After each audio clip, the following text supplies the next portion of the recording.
앞으로 이 사업과 관련된 그 시장 활성화에 대한 모든 부분들을 좀 종합해서 여기에 오실 분들한테 큰 어떤 비즈니스 차원에서 좀 도움이 되지 않을까 생각이 들고요. 어떤 그런 부분에서 좋은 계기가 될 것 같습니다.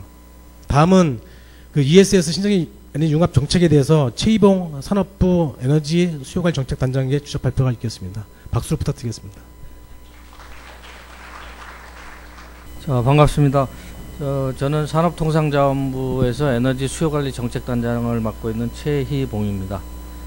오늘 많은 분들이 와주셨는데 아무쪼록 제가 좀 도움이 되는 그런 프레젠테이션을 했으면 하는 바람입니다. 오늘 제가 말씀드릴 내용은 이제 지속가능한 수요관리 에너지 정책으로의 전환을 위한 ESS 신재생 융합 정책 현황입니다. 일단은 에너지 정책의 패러다임이 바뀐다. 이걸 제가 먼저 말씀을 드리고 싶습니다. 어떻게 바뀌느냐라는 부분이 이제 결국은 관심인데요. 그 전에 우리나라의 에너지 정책의 패러다임은 무엇이었을까 그러면 말씀드리면 첫째로는 공급 중심이었습니다. 모든 것을 공급 자원을 동원을 해서 공급을 하고 수요는 공급 자원이 모자랄 때 수요를 줄이는 그런 정책을 폈었습니다. 그런데 이제 여러 가지 그 상황이 좀 달라졌습니다.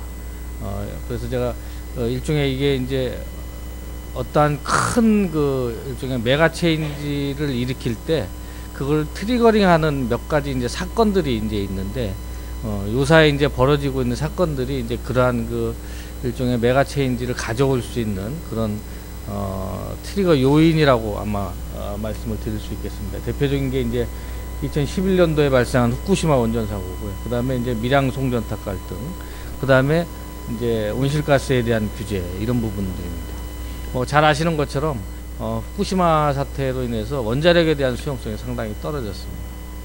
그리고 또 송전탑과 관련해서 잘 신문지상을 통해서 잘 아시겠지만 밀양 송전탑 문제가 결국은 먼 거리에서 중앙집중형으로 대량으로 전력을 생산을 해서 장거리 송전을 해서 수도권에서 쓰는 이런 일종의 소위 북상조류식의 전력 공급 시스템이 더 이상 이제는 유효하지 않다라는 것을 이제 의미를 하고 있습니다. 이거는 밀양 송전탑 문제가 해결되든 해결되지 않든 결국은 같은 결론입니다.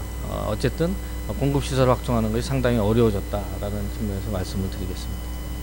자, 그러면 이제 우리나라 말고 미국은 어떤 그러면 과정을 이제 겪었냐 하는 부분을 한번 좀 저희들이 생각을 해보면 우리나라에 어떤 변화가 있을지 이런 부분에 대해서 참고할 만한 그런 내용이 될 것 같습니다. 잘 아시는 것처럼 에디슨이 이제 뉴욕에 이제 펄스트릿에 이제 발전소를 처음 지면서 미국에 이제 일종의 이제 발전 사업들이 이제 나타나기 이제 시작을 했습니다. 그 당시에 이제 에디슨이 백열 전구도 개발을 했고, 그 다음에 발전소도 지면서 미국에 이제 상당히 지배적인 그런 일종의 벤처 사업가가 이제 로 등장을 이제 했습니다. 그 당시에.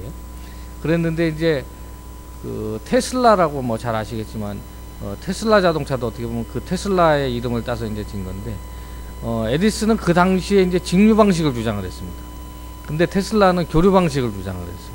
일종의 전류 전쟁이라 그래. 직류와 교류 중에 어느 것이 더 우월한 이러한 송전 방식이냐를 가지고 일종의 세기의 천재들이 이제 싸움을 이제 한 겁니다. 근데 이제 테슬라가 이제 제가 알고 있기는 세르비아 계통의 이제 사람인데 그 사람이 에디슨의 지인을 이제 알아갖고 에디슨을 찾아보고 싶다고 해서 소개를 받아갖고 이제 에디슨과 토론을 합니다. 그래서 직류하고 교류를 가지고 싸움을 하는데 그 당시에 에디슨하고 그 다음에 이제 요사이 이제 금융위기의 이제 주범이라고 이제 좀 지탄도 받고 그러는데 JP 모건하고 이제 손을 잡고 있는 그런 상태이기 때문에 세계적인 그런 트렌드는 에디슨하고 JP 모건이 다 이거를 끌고 갈 거라고 이제 생각을 했습니다. 근데 세 번의 이제 일종의 전류 전쟁과 관련해서 싸움이 벌어지는데 세 번의 싸움을 통해서 테슬라가 이제 승리를 합니다.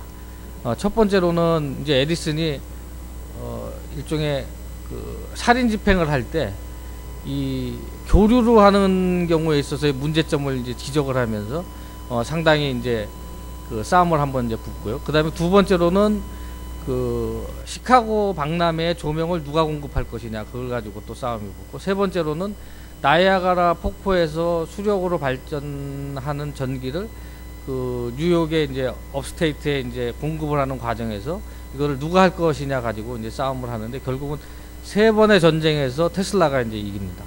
근데 이제 에디슨의 이제 뭐 제자이자 어떻게 보면 후배라고 할 수 있는데, 데이빗 인설이라는 사람이 있습니다.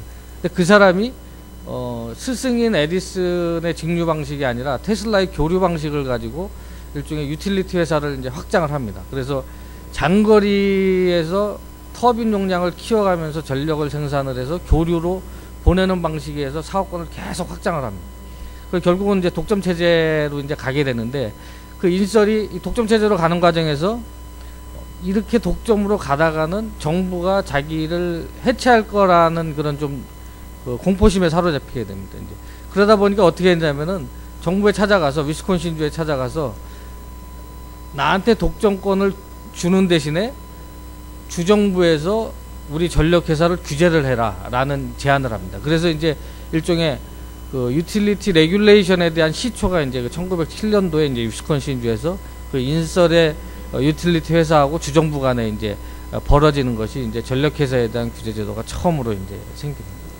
그러면서 이제 1930년대까지는 계속 그런 부분으로 확장이 돼 갖고, 결국은 이 전력회사들이, 지주회사들이 자꾸 생기면서 경제력 집중 현상이 이제 벌어지게 되고, 루즈벨트 대통령 당시에 이 공익사업 규제법을 가지고, 지주회사 규제법을 가지고 이 전력회사가 이렇게 계속 그 확장을 해 나가는 것을 그 규제를 하기 시작합니다. 근데 그럼에도 불구하고 일종의 이런 중앙 집중식 시스템은 계속 이제 진행이 되고, 그 결국은 대용량 터빈, 그 다음에 발전의 효율을 높여서 장거리 송전하는 방식이 1970년대 후반, 80년대까지도 계속 이제 됩니다. 근데 1990년대부터 본격적으로 이제 분산형 전원의 시대가 이제 열린다고 이제 하겠습니다. 그래서 첫째로는 아까 말씀드린 대로 미국도 우리랑 똑같이 이런 장거리 송전의 문제점, 그 다음에 그 전력회사에 대한 그 비효율성, 더 이상 이제 효율을 높일 수 없는 그런 문제점. 그래서 결국은 분산형 전원이 이제 새로운 그 어떻게 보면 장점을 가진 전원으로 이제 다시 부상을 합니다. 어떻게 보면 에디슨이 이제 그 테슬라한테 뭐 본인은 빛나는 패배를 했다고 얘기를 하는데, 빛나는 패배를 한 에디슨이 이제 다시 부활하는 시점이 이제 1990년도에 이제 분산형 전원이 상당히 활성화되는 그런 이제 계기를 이제 가지게 됩니다. 그래서 오늘 이 ESS하고 이 신재생 에너지의 어떤 트렌드라는 거는 그런 미국의 흐름 속에서 한번 우리도 다시 한번 이런 거를 이해해 볼 수 있는 그런 내용이다라는 측면을 좀 말씀을 드리고 싶습니다. 저희도 이제 대통령께서 사실 지난번 5월 28일 국무회의 때 이런 우리가 에너지 절약이나 이런 거를 단순한 규제라든가 뭐 온도 제한 이런 부분으로 하고 있는데, 우리가 응용 기술이라든지 과학이라든지 이런 부분 상당히 ICT라든지 뛰어나지 않느냐. 그래서 이걸 좀 활용을 해서 좀 정책적으로 좀 확대를 해보라. 그래서 저희들이 몇 개월간의 작업을 거쳐서 3가지 방향을 잡았습니다. 공급을 먼저 하는 게 아니고 수요 관리 중심으로 정책을 전환하겠다. 그 다음에 우리가 가지고 있는 ICT 기술을 활용을 하겠다. 그 다음에 이 기술을 활용을 할 수 있도록 수요 관리의 시장을 만들어 주겠다라는 것이 저희의 기본적인 방향이었습니다. 그래서 이 메가와트 시대에서 네가와트 시대로 우리가 시대적인 전환을 해야 된다. 이 네가와트라는 말은 이제 에이머리 로빈스가 이제 1990년대 중반에 주장한 얘기인데, 상당히 이제는 어떻게 보면 새로운 패러다임으로서 걸맞는 그런 캐치프레이즈가 될 수 있을 것 같습니다. 근데 이제 우리가 그동안에 수요관리 정책을 했는데 왜 안 됐느냐? 가장 큰 게 이제 낮은 전기요금을 유지를 했습니다. 뭐 전기요금의 목적이 여러 가지가 있는데, 저희들이 산업 경쟁력이라든지 이런 차원에서 전기 가격을 이제 상당히 낮은 수준으로 유지를 했고, 석유 가격은 상당히 올라갔는데 그 전력 가격은 상당히 미미한 수준의 상승세를 보이는 바람에, 이게 전 OECD 국가 중에서 우리나라가 전기 가격이 석유 가격보다 싼 유일한 나라입니다. 전기는 원래 석탄 이런 걸 통해서 2차로 전환을 해서 이제 만드는 거기 때문에 일종의 2차 에너지가 1차 에너지보다 쌀 수가 없는데, 우리나라는 이게 가격 규제를 하면서 더 싼 이런 나라가 됐습니다. 그래서 그런 측면에서 이런 그 가격이 워낙 낮은 수준이다 보니까 그 가격 메커니즘에도 작동을 안 했다. 근데 수요는 이제 계속 늘어나는데 줄일 수 있는 방법은 없고 공급을 늘리는 데는 한계가 있고 결국은 그걸 극복하는 방법은 이게 단순한 에너지 절약. 이번 여름철에 사실 고생을 많이 하셨을 텐데 그 점에 대해서는 굉장히 죄송스럽게 생각하는데 그 방법밖에는 쓸 게 별로 없었다라는 것이 현재까지의 이제 저희 정책입니다. 근데 외국은 이제 어떻게 하느냐? 외국은 이제 저희 나라보다는 아까 말씀드린 이런 분산형 전원 수요 관리 측면에서 상당히 앞선 나라들입니다. 미국 같은 경우는 캘리포니아주 같은 경우는 에너지 공급사의 에너지 절약 의무도 있고 또 잘 아시는 것처럼 유럽 국가들은 신재생 보급을 상당히 활발하게 이제 하고 있습니다.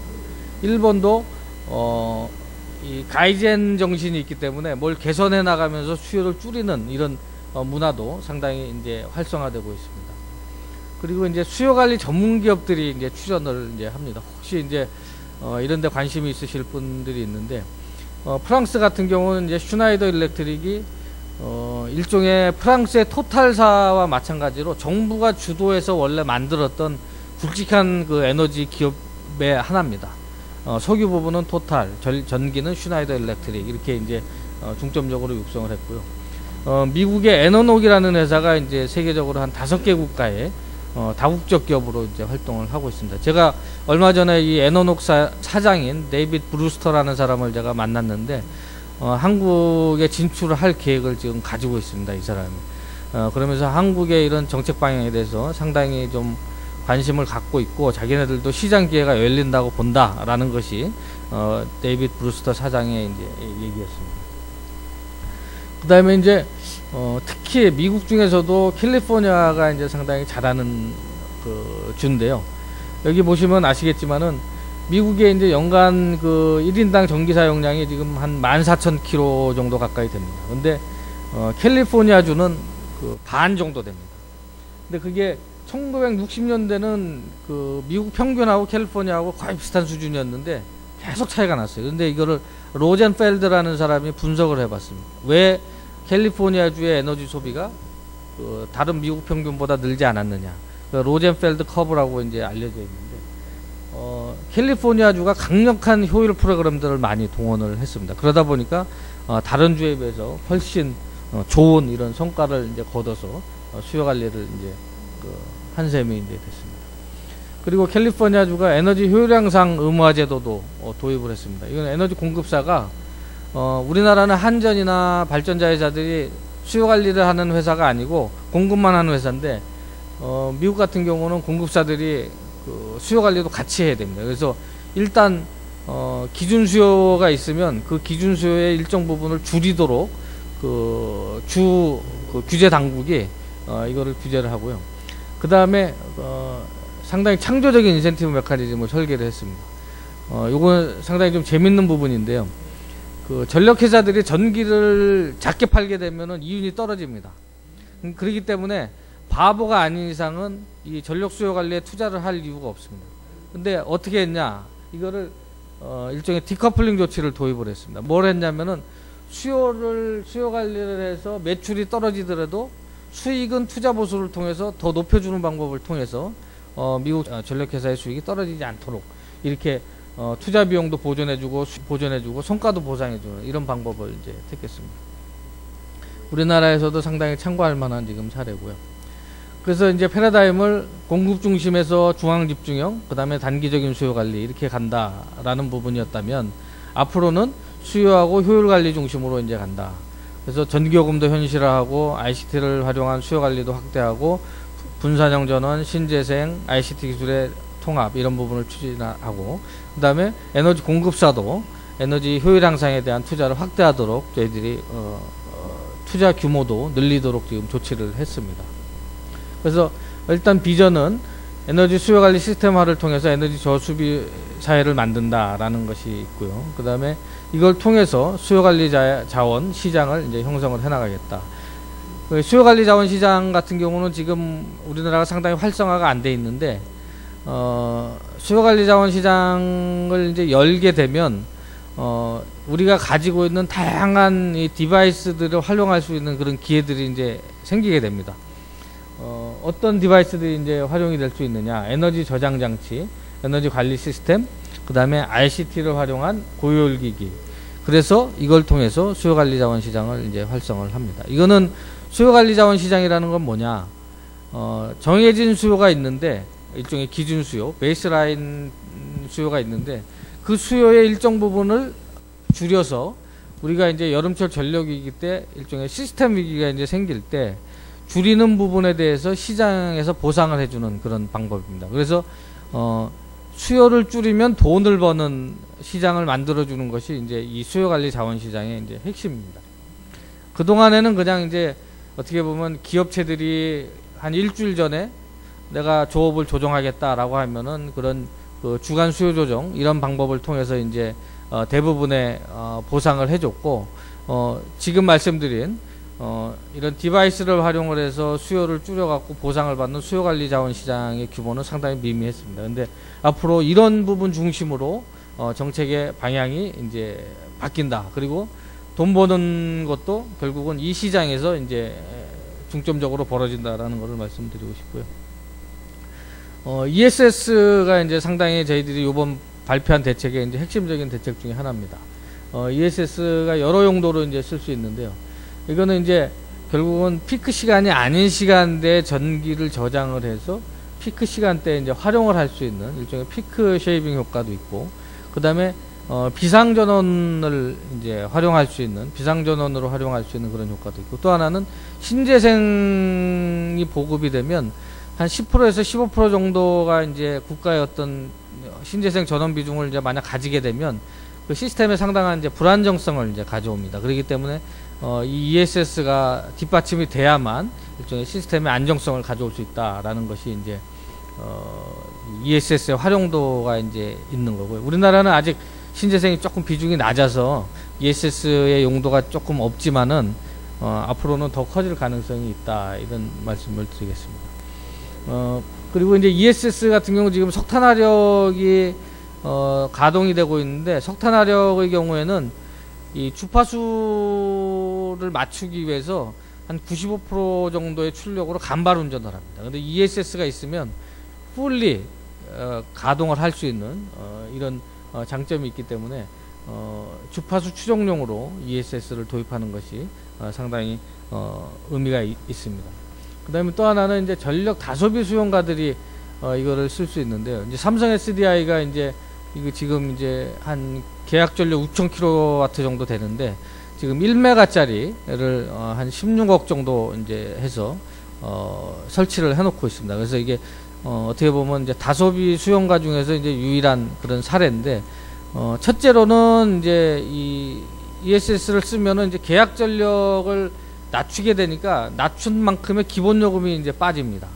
거기서 이제 세이브가 되고, 그 다음에 또 비피크 시간대에 이제 이거를 저장을 했다가 피크 시간대 쓰니까 이제 전기요금을 절감하는 그런 이제 효과가 있습니다. 그래서 저희들이 요거는 전력을 많이 쓰는 30만 킬로와트 이상의 전력 사용자가 지금 한 30개 정도 됩니다. 뭐 현대제철, 삼성전자, 뭐 여러 가지 이제 회사들이 있는데, 그 회사들이 ESS를 설치를 할 수 있도록 저희들이 지금 권고를 하는 이런 가이드라인을 제시하는 작업을 하고 있고요.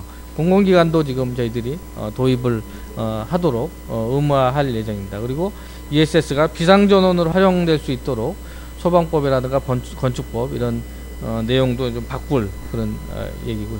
그 다음에 이제 가장 중요한 건 현대 지금 대수용가가 ESS를 활용을 하는 데 있어서는 아직은 경제성이 없습니다. 왜냐하면 투자를 16억을 하는데 10년 동안 해서 한 뭐 12, 3억 정도 세이브 되는 그런 상태고, 이 수명도 한 10년 정도 되기 때문에 경제성이 없다. 그러면 결국은 경제성을 맞추는 방법은 저희들이 전기요금을 현실화하는 과정에서 일종의 그 전기요금 체계를 이제 바꾸는 작업을 저희들이 지금 준비 중에 있습니다. 예를 들면 계절별 시간대별 요금 제도라든가, 그 다음에 이제 CPP라 그래갖고 이제 수용가들이 선택을 해서 내가 비피크 시간대에 조금 많이 쓰게 되고 피크 시간대 조금 줄이면 그거를 싸게 이렇게 전기요금 전체를 이제 줄일 수 있는 그 요금 제도를 이제 선택을 할 수 있는 그런 폭을 저희들이 확대를 해나갈 예정입니다. 이걸 통해서 결국은 ESS가 현재는 경제성이 조금 떨어지지만 이걸 경제성을 맞추겠다라는 계획을 이제 가지고 있고요. 그다음에 아까 말씀드린 대로 이제 지금은 이 한전이라든가 전력거래소가 이제 나눠서 하고 있는데 이거를 저희들이 이제 신뢰성 DR, 경제성 DR, 에너지 이피셔시 세 가지 시장으로 기본적으로 재편을 하려고 합니다. 신뢰성 DR이라는 거는 이제 아까 말씀드린 대로 전체적으로 여름철 예를 들면 피크 때 이만한 공급 능력을 가지고 있는데 수요가 그걸 넘었을 때 시스템에 위기가 생길 때 그 부분을 줄이는 그런 일종의 수요 반응 시장을 이제 열어서 그걸 낮추는 사람들한테 이제 돈을 줌으로써 시장을 열어주는 게 하나 있고요. 또 하나는 평상시 수요 자원하고 공급 자원이 이제 경쟁을 합니다. 수요를 낮추는 사람은 나는 얼마에 낮추겠다. 그 다음에 예를 들면 화력발전소를 가지고 돌리는 사람은 난 얼마에 생산을 하겠다. 그래서 공급으로 맞추는 것보다 수요로 맞추는 게 훨씬 더 경제성이 있다. 그러면 수요 자원을 우리가 채택하는 일종의 경제성 DR이 하나 있고 또 하나는 이제 에너지 이피션시는 뭐냐면 일종의 경제금융용어로 얘기하면 포워드 마켓입니다. 한 3년 정도 미리 시간을 두고 투자를 해서 피크 시간대 얼마를 줄인다라고 하면은 그거에 대해서 돈을 보상을 해주는 그런 시장을 통해서 저희들이 세 가지 시장을 이제 재편을 이제 하려고 합니다. 그 다음에 이제 ESS하고 신재생이 융합되는 부분도 상당히 이제 시너지 효과가 이제 계속 커질 거라고 이제 생각이 듭니다. 아까 말씀드린 대로 한 10 내지 15% 정도 되면 ESS가 필수적이다라는 부분이고 또 용도별로도 이렇게 신재생 에너지의 용량별, 용도별 이런 다양한 그 ESS의 형태가 있다라는 측면을 말씀을 드리겠습니다. 그래서 이제 전체적으로 ESS 시장이 2020년도에 한 47조 원 규모로 성장이 될 것으로 이제 예측을 하고 있습니다. 근데 국가별로 조금 포인트는 다릅니다. 일본은 사실은 뭐 후쿠시마 사태도 있었지만은 지진 이런 게 많기 때문에 비상용 전원으로 많이 이제 활용이 되고 있고 독일이라든가 EU의 경우에는 신재생이 상당히 보급이 이제 활성화되어 있기 때문에 신재생과 관련되는 내용으로 이제 융합적인 이런 지금 상황이 이제 벌어지고 있고 그다음에 이제 미국 같은 경우는 아이러니컬하게 미국이 원천 기술은 상당히 좋은데 그리드는 굉장히 낡은 나라입니다. 그렇기 때문에 예를 들면 뭐 스톰 샌디 이런 게 왔을 때 그 미국의 이제 망이 이제 상당히 그 취약해 갖고 그 정전 사태가 이제 아주 광역으로 벌어지는 그런 문제가 생기기 때문에 미국이 지금 ESS를 통해서 이러한 시스템의 일종의 리질런스 복원력을 좀 높이는 이런 쪽으로 지금 활용을 하려고 하는 계획을 이제 가지고 있습니다. 그래서 지금 독일하고 프랑스 같은 경우는 지금 구체적인 프로젝트도 신재생하고 ESS를 융합하는 프로젝트도 이제 하고 있고요. 그 다음에 하와이도 이제 벌어지고 있고, 그 다음에 캘리포니아의 경우도 ESS 설치 의무 법안을 이제 제정을 해서 이거를 단계적으로 확대를 이제 RPS랑 연계해서 이제 확대를 합니다. 그래서 제가 미국의 케이스를 조금 설명을 드리면 아까 제가 이제 패러다임이 바뀐다 그랬는데 이게 이제 어떻게 보면 여러 가지 이제 다양한 새로운 사업계들이 이제 나오는 겁니다.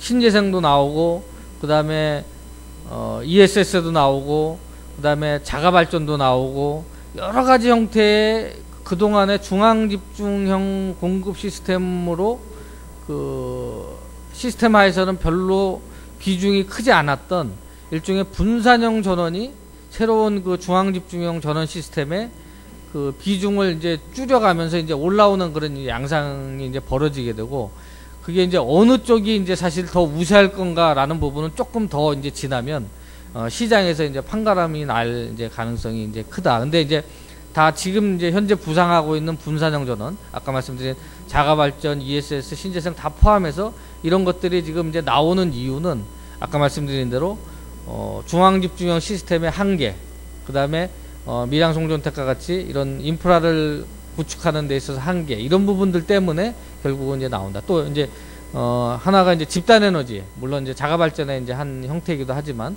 집단 에너지 같은 경우도 이제 부상을 이제 하게 될 그런 지금 상황이라고 이제 볼 수 있겠습니다. 그래서 지금 저희들이 ESS 같은 경우는 실증 단계에 있는데 제주, 대구, 조천변전소 이런 데서 이제 실증을 하고 있고요. 그 다음에 도서 지역에서도 신재생 에너지 융복학 사업을 통해서 신재생 에너지하고 이걸 묶어서 이렇게 지원하는 그런 사업들을 저희들이 추진을 이제 하고 있습니다. 그 다음에 이제 저희들이 요번 8월 19일 날 대책의 중요한 내용 중에 하나가 RPS랑 연계를 해서 신재생 발전 사업자한테 ESS 설치를 유도를 하는 겁니다. 그래서 요거는 결국은 가중치를 피크 시간대 좀 많이 둬서 풍력 같은 경우는 가급적이면 ESS가 있으면 이 기여도를 조금 그 피크 시간대 풍력 발전을 통해서 개통에다 넣는 기여도를 좀 높임으로써 이거를 활용을 할 그런 지금 계획을 가지고 있습니다. 물론 뭐 이거에 대해서 약간의 뭐 비판론도 있습니다. 첫째로는 신재생도 제대로 안 되고 있는데 이걸 같이 붙이면 조금 비효율적인 거 아니냐. 근데 아까 말씀드린 대로 시장이 지금은 이제 얼리 스테이지에 있기 때문에 어느 쪽으로 이걸 변할지는 모른다. 근데 이제 전체적인 패러다임이 변하는 과정에서 어떤 부분으로 갈지는 다시 한번 이제 조금 두고 봐야 되는 그런 상황입니다. 그래서 이제 저희들이 비전을 조금 말씀드리면 그동안에는 사실은 거의 에너지 정책에 있어서 중점을 두지 않았는데 고효율기기, 신재생 에너지, 그 다음에 분산정전원, 그 다음에 에너지 관리 시스템, ESS 이런 부분들을 다 이제 그 에너지 시스템에 있어서 중추적인 역할을 하는 쪽으로 저희들이 방향을 바꿔 나간다. 그 다음에 스마트 그리드도 그러한 측면에서 조금 다시 일종의 좀 탄력을 주는 방향으로 이제 하고 있습니다. 스마트 그리드 같은 경우는 사실은 지난 정부에서 상당히 강력하게 추진을 했는데 잘 안 됐습니다. 잘 안 된 거는 여러 가지 이유가 있는데 제가 보기엔 가장 큰 이유는 이 스마트 그리드 정책을 너무 그 판매 경쟁을 허용하는 쪽에 초점을 맞춰서 이 논의가 되다 보니까 결국은 이게 뭐 민영화냐 아니냐 또는 뭐 한전 시스템 한전의 현재 지금 일종의 뭐 독점 시스템에 있어서 뭔가 이거를 흔드는 거 아니냐 이런 논란이 이제 커지다 보니까 정작 아까 말씀드린 이 ESS라든가 EMS라든가 이런 거를 활용하는 쪽의 논의는 별로 제대로 안 됐다. 그래서 사실은 요번에는 직접적인 스마트 그리드에 대한 논의보다는 이런 ESS, 신재생, 그 다음에 에너지 관리 시스템, EMS 이런 거를 활성화를 먼저 하고 시장을 열어주면서 그 시장이 열어진 상태에서 뭔가 조금 탄력적으로 운영을 하자. 그래서 이 뭐 한전의 독점 체제를 허무냐 안 허무냐 이런 식의 논의보다는 지금 말씀드린 논의를 먼저 함으로써 또는 시장을 열어줌으로써 보다 실질적인 진전을 시키는 것이 좋겠다라는 것이 제 생각입니다. 그래서 결국 여기서 어떤 시장이 나오느냐 하면은 간단하게 말씀드리면 3조 5천억 원의 시장과 15,000개 이상의 일자리가 창출된다라는 것이 저희가 이제 8월 19일 날 발표한 대책의 큰 효과라고 이제 할 수 있겠습니다. 그래서 결국은 제가 여기 보여드리는 한 장의 페이지로 이제 아마 여기서 이제 새로운 사업을 하시는 분들도 나오시고 또 새로운 사업 기회를 한번 보시려고 하시는 분들도 계실 테고 이제 앞으로 미래 비즈니스도 여기서 이제 나온다. 오늘 어떻게 보면 이 미래 비즈니스 포럼의 상당히 중요한 부분이라고 할 수 있겠는데 저희들이 이러한 그 에너지 수요 관리 자원 시장을 열므로써 새로운 산업도 창출하고 일자리도 만들고 새로운 벤처 비즈니스도 좀 들어올 수 있게 하고 수출 산업도 하고 제가 이제 말씀드린 대로 이제 저희들이 그때 보고서에 이제 쓴 것처럼 한국판 에너녹 또는 한국판 시나이더 일렉트릭을 만들겠다라는 그 얘기를 이제 그 보고서에 썼습니다. 그래서 사실은 저희들이 그때 쓸 때만 해도 이건 뭐 될까 하는 나름대로의 좀 의구심은 사실 있었어요. 근데 저희가 나름대로 좀 확신을 가진 거는 지난번에 이제 그 데이빗 브루스터 사장이 이제 와서 설명을 하는데 자기가 이 벤처 비즈니스를 처음에 에너녹이라는 회사를 만들어서 수요 관리하는 회사를 만들었을 때 상당히 처음에는 투자를 끌어들이는데 어려웠었다 그러더라고요. 왜 그랬냐 그랬더니 수요를 줄여서 돈을 버는 부분에 대해서 벤처 캐피탈리스트들이 잘 이해를 못 하더래요. 그래서 자기가 이렇게 해서 돈을 번다라는 거를 가지고 설득을 해서 조그만 규모로 벤처 캐피탈의 자금을 받아 지금 시작을 했는데 지금 5개국의 일종의 다국적 기업으로 세계적으로 이제 강력한 그런 지금 수요관리 기업으로 발돋움을 했다. 그리고 한국에서 이런 그 방향을 가지고 있는 것에 대해서 그 양반이 아주 재밌는데, 자기가 프레젠테이션을 하면서 한글로 창조경제라는 말을 어디서 써왔더라고요. 우리나라에서 이제 창조경제라는 것이 이제 화두가 되니까 이 창조경제 컨셉이 자기가 봤을 때는 이런 거다. 이 에너지 수요 관리가 필요한데 이거를 한국이 가지고 있는 ICT 기술과 과학 기술을 통해서 이거를 구현을 하면서 시장도 만들고 일자리도 창출하고 이거를 해외로 나갈 수 있는 그런 부분에 대해서 이제 하겠다. 그러면서 이제 한국이 일종의 입법을 언제까지 이제 마치는지에 대해서 상당히 관심을 가지고 있다고. 그래서 지금 이 데이빗 브루스터 사장 같은 경우는 일단 올해까지 시장 조사하고 이런 제반 작업을 마무리를 해서 내년도부터는 본격적으로 한국의 회사도 설립을 하고 파트너도 좀 찾아보고 싶다라는 것이 그 사장의 이제 얘기였습니다. 그래서 지금 이 정책과 관련해서 일단 우리나라하고 그 다음에 외국의 반응은 현재까지는 조금 긍정적이다라는 측면이 좀 있다고 말씀을 드리고 싶고요. 이제 다만 이제 저희들 ESS는 한번 그 수요조사를 한번 해봤습니다. 수요조사를 해봤는데 아까 말씀드린 요금 체계라든지 이런 부분과 관련해서 아직은 조금 더 개선할 측면이 있다. 그래서 다소비 수용가들이 그런 측면에서 정부가 조금 확실성을 좀 보여주는 것이 좋겠다라는 의견이 있었고요. 그 다음에 이제 신재생과 관련해서는 저희들이 지금 2차 국기보험 계획이 이제 진행 중이고, 일단 민간 워킹 그룹의 초안이 이제 발표가 됐는데, 저희들이 조금 기간은 연장되었지만 1차 국기보험 계획의 목표인 11% 이 부분에 대해서는 일단 유지를 하는 것으로 저희들이 했습니다. 그래서 일단 신재생에 대한 정책 기조도 기본적으로 갖고 간다라는 측면에서 아까 말씀드린 신재생, ESS, 그 다음에 분산형전원 이런 것들이 새로운 우리 전력 정책 또는 에너지 정책의 트렌드다. 제가 이렇게 말씀을 드리고 싶고, 앞으로 이런 부분에 착안을 하셔서 사업계를 한번 보시면 상당히 좋은 사업계가 있을 거라고 생각이 듭니다. 감사합니다. 네, 고맙습니다. 최희봉 국장님. 다시 한번 박수 한번 부탁드리겠습니다. 네. 다음은 각 패널 분들의 그 ESS 신재생 에너지 융합 산업에 대한 시장 진단인데요. 송진수 회장님부터 말씀을 좀 해주십시오. 여러분 반갑습니다. 지난 우리 두 번의 킥오프 미팅과 정책 포럼을, 창립 포럼을 가졌지만도 그때 많은 분들이 그런 이야기를 해주셨습니다.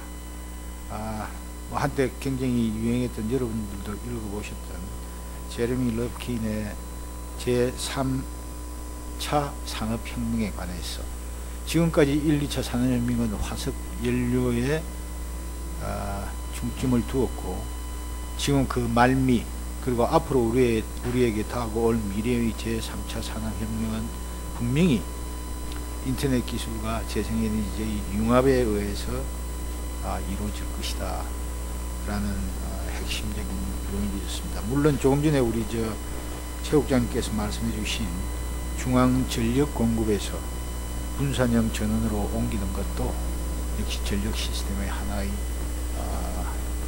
변천이 될 수 있을 걸로 지적을 했습니다.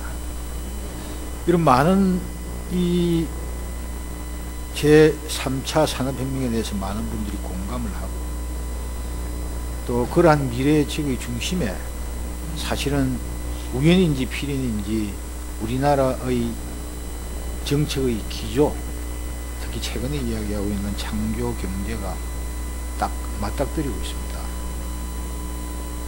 그래서 실질적으로 우리가 그동안에 세계 최고의 기술로 잡아가고 있는 IT 기술, 거기에다가 에너지 저장 기술과 재생에너지를 융합할 수 있다면은, 또 그러한 융합 기술을 국가의 기조정책으로 추진하고자 하는 강력한 정책 의지가 있다면은 분명히 우리가 이러한 분야를 국내뿐만 아니라 세계 시장에서 주도할 수 있고, 그 결과로서 우리가 처한 아주 열악한 에너지 환경 문제뿐만이 아니고 새로운 산업의 창출, 고용 증대의 기대 효과도 거두어 드리라고 생각합니다. 우선 우리 국내에서는 조금 전에 말씀드린 에너지 환경 문제 해결뿐만 아니라 경제적인 효과도 기대할 수 있지만도 국외에서는 이러한 경험과 우리의 노력들이 열매를 맺어서 세계 시장을 개척할 수 있고 경제 성장도 지속하리라 저는 확신합니다. 그러나 이러한 기회는 항상 지속되는 것이 아니기 때문에 이러한 기회에 대한 우리의 노력과 판단이 시적절하게 이루어지기를 바라고, 오늘 이 자리에서는 우리 모두의 김덕석 부장께서 여러분께 보고드렸다시피 이 재생에너지, 에너지 저장 기술과 신재생 에너지의 융합을 왜 만들었으며 또 어떻게 추진할 것이며 그 목적과 배경, 그리고 쉽게 이야기해서 로드맵과 액션 플랜을 앞으로 구체적으로 만들어 나가는 것이 저희들의 해야 할 일입니다. 저희들의 이러한 목적을 달성하고 국가와 사회에 기여하기 위해서는 우리나라는 그래도 아직 선진국에 비해서 상당히 기술의 수준,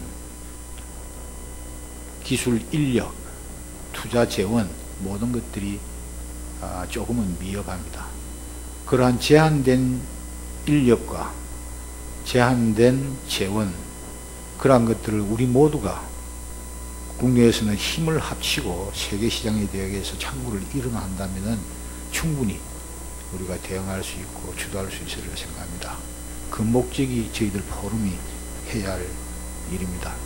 그래서 오늘 이 포럼에서 여러분들이 패널리스트들께서도 좋은 의견을 주시겠지만 여러분들도 허심탄회하게 마음속에 있는 주장들 그리고 여러분의 처한 입장들을 표명해 주시면 앞으로 저희들 포럼 활동에 큰 참고가 되겠습니다. 고맙습니다. 네, 다음은 그 오석범 에너지관리공단 정책실장께서 말씀을 해주십시오. 신재생에너지 정책실장입니다. 이제 워낙 최혜범 국장님께서 시장 진단서부터 필요성 또 문제점까지 다 말씀을 해주셔서 제가 특별히 말씀드릴 사항은 없는 것 같습니다. 근데 제가 신재생에너지 정책을 맡고 있으니까 제가 느낀 점에 대해서 이제 좀 말씀을 드리겠습니다. 우선 그 필요성하고 경제성 쪽에서 한번 좀 얘기를 좀 해봐야 된다라는 생각이 듭니다. 먼저 신재생에너지에 ESS가 도입된 것이 필요하다는 것은 사실 오늘 내일 얘기가 아니었었죠. 벌써 수년 전부터 주파수의 안정성이라든지 간헐성에 대한 문제를 해결하기 위한 방법, 또 피크의 기여도를 높이기 위한 방법으로서 벌써 학술 대회라든지 저널지에 많이 언급이 됐었습니다. 저희 쪽에서는 벌써 이미 그 개통이 연결되지 않은 그런 도서지방에는 벌써 이미 소형 풍력, 태양광, 당연히 ESS가 들어가야만 돼서 이미 그 과거부터 시범적으로 이제 다시 도입이 되고 있었습니다. 근데 이제 이런 것들이 그런 도서지역 같은 곳들은 이미 그렇게 진행을 되어 왔는데 더 시장 규모가 큰 육상 쪽에서 보게 되면은 워낙 개통망이 잘 돼 있죠. 우리나라가 다 단일 개통망으로 돼 있고 지금 풍력이 그 전체 발전량 중에 차지하는 비율이 0.2%입니다. 태양광도 전체 차지하는 비중이 0.2%예요. 하다 보니까 육상에서는 개통에 미치는 영향이 사실 거의 희박했었다. 이제 이런 그 상황이었었기 때문에 특별히 육상에서의 그 ESS의 필요성은 사실 느끼질 못했었어요. 근데 이제 언제부터 이런 게 됐냐면 이제 최근에 여러분 잘 아시는 하절기 때 전력 공급 문제가 막 터졌었습니다. 그리고 또 최근에 밀양 송전탑 문제가 있었지 않습니까? 그 개통문 문제가 더 사실 더 중요하거든요.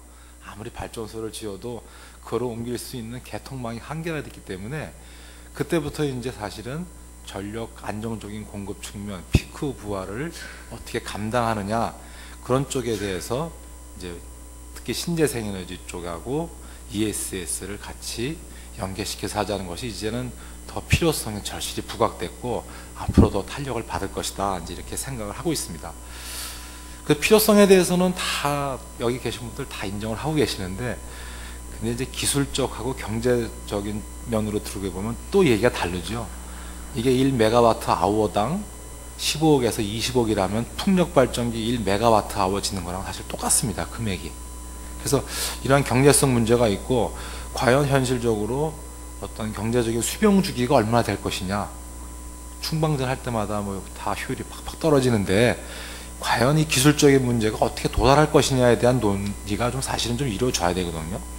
그런 문제가 하나 있는 것 같고, 또 하나는 이 우리나라가 아까도 말씀드렸지만 독일이 저희보다 3배 전기 요금이 비싸요. 하다 보면은 자연적으로 ESS에 대한 필요성이 부각이 되고, 당연히 그 산업이 발달된 거는 시장에서 뭐 누구나가 다 알 수 있는 상황인데, 그렇게 전기 요금이 너무 낮다 보니까 상대적으로 투자 경제성이 떨어진다. 그러다 보니까 좀 강제적인 제도 등을 만들어야 될 그런 필요성이 생긴다는 그런 말씀을 드립니다. 그래서 이제 뒤에도 이제 같이 얘기를 나누겠지만은, 저희 쪽에서는 지금 경쟁력이 없기 때문에 ESS가 저희 쪽에 RPS 사업자를 통해서 ESS를 도입했을 때 좀 더 많은 인센티브를 주는 것으로 해서 시장을 좀 이제 활성화하고자 하는 그런 생각들을 가지고 있습니다. 네, 이상입니다. 네, 고맙습니다. 다음은 송호준 삼성 SDI 성무님께서 발표해 주십시오. 네, 안녕하세요. 삼성 SDI 송호준입니다. 일단 사업을 하는 이제 입장에서 보면은 작년 저희가 한 5월경에 이제 중장기 전략이라는 걸 수립을 하는데, 작년에 그 수립할 때 당시에 금년 13년에 시장 그때 하고 이제 지금 와서 봤을 때 보면은 사실 작년에 저희가 예측했던 숫자는 좀 틀렸었습니다. 작년 대비해서 금년에 우리가 생각했던 시장 규모는 그렇게까지 크진 않았어요. 근데 작년에는 제 이제 기억으로는 ESS에 대한 그런 이제 가능성에 대한 얘기들은 굉장히 많았지만, 실제 이것이 될 것이냐라는 부분에 대해서는 굉장히 좀 여러 이제 의견이 분분했던 이제 그런 부분이 있었습니다. 그게 앞에서도 말씀을 많이 하셨지만은, 이게 그때도 뭐 이제 신재생과 이제 융합이라든가 이런 부분 얘기하면서 태양광도 비싸고 풍력도 비싸고 ESS도 비싼데, 이게 결합했을 때 더 비싼 제품만 나오는 거지 이게 과연 되겠느냐, 이런 얘기들이 많았었고요. 그래서 그런 회의론들도 좀 많았습니다만은, 이제 금년에 이제 이 시점에 와서 봤을 때는 그런 얘기들은 이제 전 세계적으로도 어느 지역을 가도 그런 얘기들은 이제 거의 없어진 것 같다는 생각을 합니다. 그만큼 이제 비즈니스를 하기 위한 그런 어떤 컨센서스나 이런 부분들은 상당히 좀 갖춰진 것 같고, 그런 것들이 이제 뭐 우리나라의 경우를 보더라도 우리나라 한 2년에 걸쳐서 그런 전력에 대한 그런 수급의 어려움을 겪으면서 이제는 이건 아니다라는 것이 이제 정책적으로 가는 것 같은데, 그런 이제 사항들이 사실 이 전력 수급에 문제가 있는 나라들 중심으로는 이미 이루어진 것 같고요. 사실 일본 같은 경우도 이제 그것 때문에 먼저 이제 전력에 대한 그런 불안정 때문에 가장 빨리 ESS 시장이 컸던 것이고, 저희 회사 입장에서 봤을 때도 지금 현재 금년 매출의 이제 상당 부분이 이제 일본 가정용에서 오는 이런 이제 모습을 보이고 있거든요. 가격이 이제 비쌈에도 불구하고 지금 뭐 미국의 캘리포니아 지역도 사실 그런 이유고, 이제 유럽 지역은 말씀하셨지만 이제 신재생 중심으로 가고 있고, 그래서 이런 것들이 이제 각 지역별로 이제 도입의 니즈는 이제 근본적인 원인은 달랐지만 이제 다 그런 이유들 때문에 됐고, 지금 와서 이제 ESS라는 부분이 반드시 필요하다라는 것에 대해서는 이의는 없는 것 같습니다. 저희 이제 ESS 비즈니스라는 회사 입장에서 저희가 이제 이 배터리라는 것이 사실 이제 스마트폰용 뭐 배터리 이런 것들이 결국 이렇게 크기를 키워오면서 또는 기술을 좀 더 이제 복잡해지면서 이제 ESS까지 오는 건데, 그 중간에 또 전기자동차라는 게 있지 않습니까? 그래서 이 전기자동차의 시장에 이제 성장하고 또 ESS의 이제 성장도 그런 코스트나 이런 부분에 있어서는 상당히 맥을 같이 한다고 볼 수 있는데, 그 이유가 지금 현재 사용하는 우리 ESS 배터리라는 게 그 전기차에 사용되는 배터리를 일부 이렇게 이제 뭐 거의 그대로 쓰는 경우도 있고, 그것을 일부 이제 바꾸는 경우도 있고 하기 때문에, 전기차 시장이 어느 정도 이코노미 스케일이 달성되는 그런 것과 같이 해서 ESS 시장의 코스트도 같이 이제 떨어질 거라고 생각을 하고 있습니다. 그래서 하여튼 그 지금 사업을 하는 저희 이제 입장에서 봤을 때 이제 ESS라는 부분, 그리고 신재생과 융합해서 가는 이런 부분에 대한 그 시장 컨센서스는 충분히 이루어졌고, 그리고 정부 정책 측면에서도 그런 부분들을 서포트할 수 있는 그런 분위기는 형성이 돼 있다고 봅니다. 그러면 이 시점에서 이제 과연 이게 얼마나 폭발적으로 성장할 것이냐인데, 그 부분을 이제 대비하기 위해서 결국 저희는 이제 경쟁 구도를 보는 것이고요. 우리나라에서도 이제 저희와 함께 몇 개의 회사가 경쟁하면서 상당히 잘하고 있지만 이런 시장을 해외 이제 다른 플레이어들이 그냥 두고 보지는 않을 것 같다는 생각을 하고 있고, 그런 측면에서 봤을 때는 기존 이제 소형 전지라는 그런 IT 기기용 전지에서 잘 해왔던 이제 일본 회사들이 지금은 주춤하고 있지만 이제 다음을 이제 보면서 전 중형이나 대형 ESS 시장을 보면서 준비를 하고 있고, 또한 이제 중국 같은 경우도 이제 많은 플레이어들이 이 부분을 준비하고 있다. 그런 측면에서 저희가 앞으로 이런 경쟁에서 어떻게 이겨나갈 것이냐, 이런 부분들을 저희는 상당히 주의 깊게 보면서 준비를 하고 있습니다. 다음은 우리나라 태양광 시장 수직계열을 처음 시킨 또 사업을 주도적으로 하신 하나케미칼 송재천 성님 부탁드리겠습니다. 네, 안녕하세요. 지금 ESS 신재생에너지 융합이라는 그런 테마에서 저는 이제 태양광 발전에 따른 그런 필요성으로 인해서 이제 이 SS하고에 어떻게 결합되는가 하는 부분, 시장의 니즈에 대한 부분 하나 하고, 그 다음에 산업의 육성이라는 차원, 이렇게 두 가지 면으로 좀 얘기를 드리고 싶습니다. 뭐 전체적으로 ESS에 대한 이해는 좀 부족하지만 작년에 유럽 태양광 산업회 회장인 호프만 박사가 GPVC에 저희가 와서 발표했던 내용을 보면 전 세계에서 지금 현재 신재생 에너지가 가장 전체 발전 용량 중에 많이 차지하고 있는 나라가 이제 독일이고, 그 나라가 우리나라에 어떻게 보면은 미래의 모습을 보여주는 하나의 예라고 생각이 됩니다.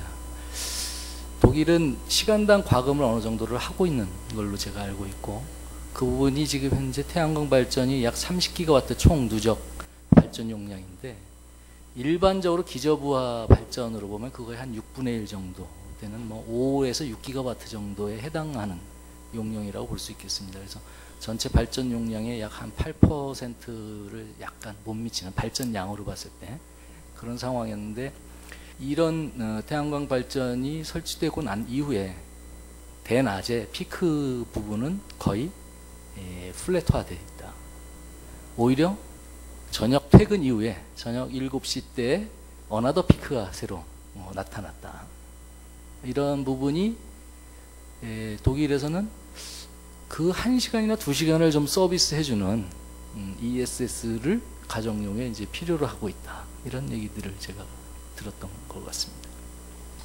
그래서 지금 현재 우리 아까 수요 관리라는 말씀도 좀 하셨지만, 앞으로 전력은 수요를 관리를 하기 위해서는 이제 파악도 해야 되지만, 이제 좀 전에 송호준 상무께서 얘기했듯이 전기자동차의 도래, 이런 부분들은 새로운 전력 수요를 계속해서 야기하는 그런 수요들은 계속 생겨난다고 봅니다.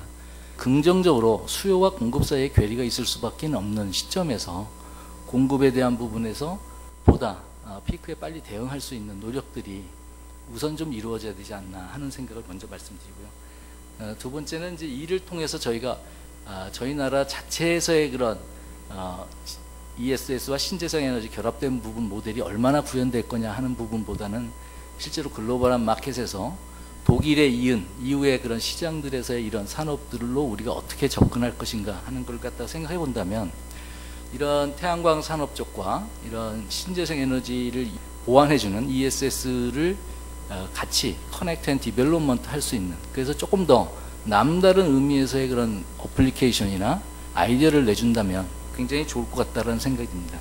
이런 분야는 이제 아까 말씀 봐 있는 그 전기자동차 부분은 전기자동차 내 배터리의 충전도 필요하지만, 그리고 배터리 자체가 또 충전소에서 또 필요한 또 솔루션도 됩니다. 그래서 이 두 가지 같이 본다면 그런 것도 필요하겠고, 분산형 전원으로서의 가치도 마찬가지로 필요하다고 생각합니다. 다만 이제 이 SS는 배터리만이 솔루션이 아니라는 건 한번 좀 말씀드리고 싶고, 배터리가 가지고 있는 수명이 신재생 에너지 발전 원들에 대비해서 짧다라는 점도 우리가 좀 간과해서는 안 되는 앞으로 개발해야 될 포인트라고 생각합니다. 네, 고맙습니다. 다음 일본 시장에 적극 진출하고 계시는 우리 중소기업인데요. 안순용 주화 대표이사님 부탁드리겠습니다. 예, 안녕하십니까. 주화 대표이사 안순용입니다.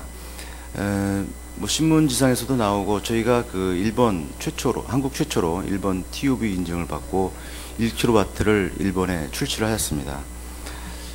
저의 오늘 그 이야기는 대체적으로 일본 시장에 대한 얘기를 좀 많이 해드릴 거고요. 정책 관련된 거나 아니면 정부 관련된 거, 시장 관련된 것들은 이제 다른 패널 분들이 많이 말씀해 주실 겁니다.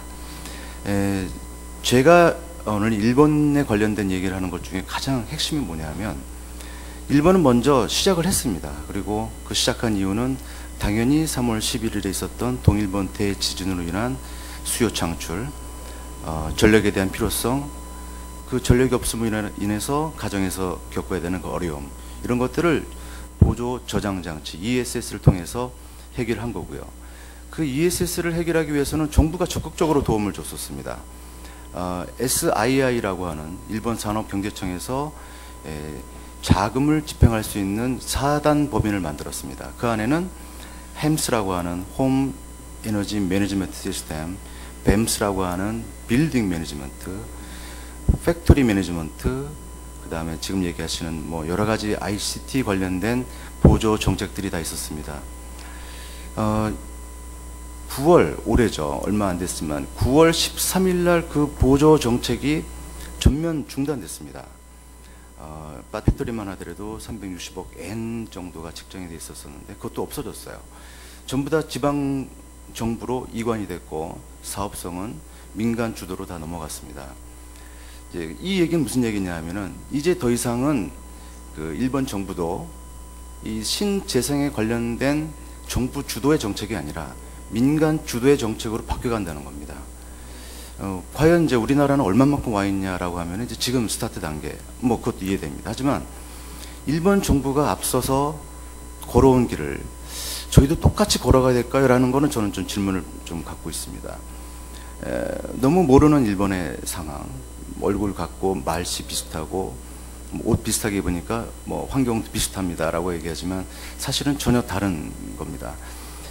지금은 핵심적인 민간 주도의 핵심이라고 한다 그러면 판매자와 수용자, 사는 사람의 관계에 있어서는 너무 갭이 큽니다. 송 사모님 말씀하셨듯이 가격이 너무 비싸고요. 배터리 가격이 언제 내려갈지 모르는 상황에 있습니다.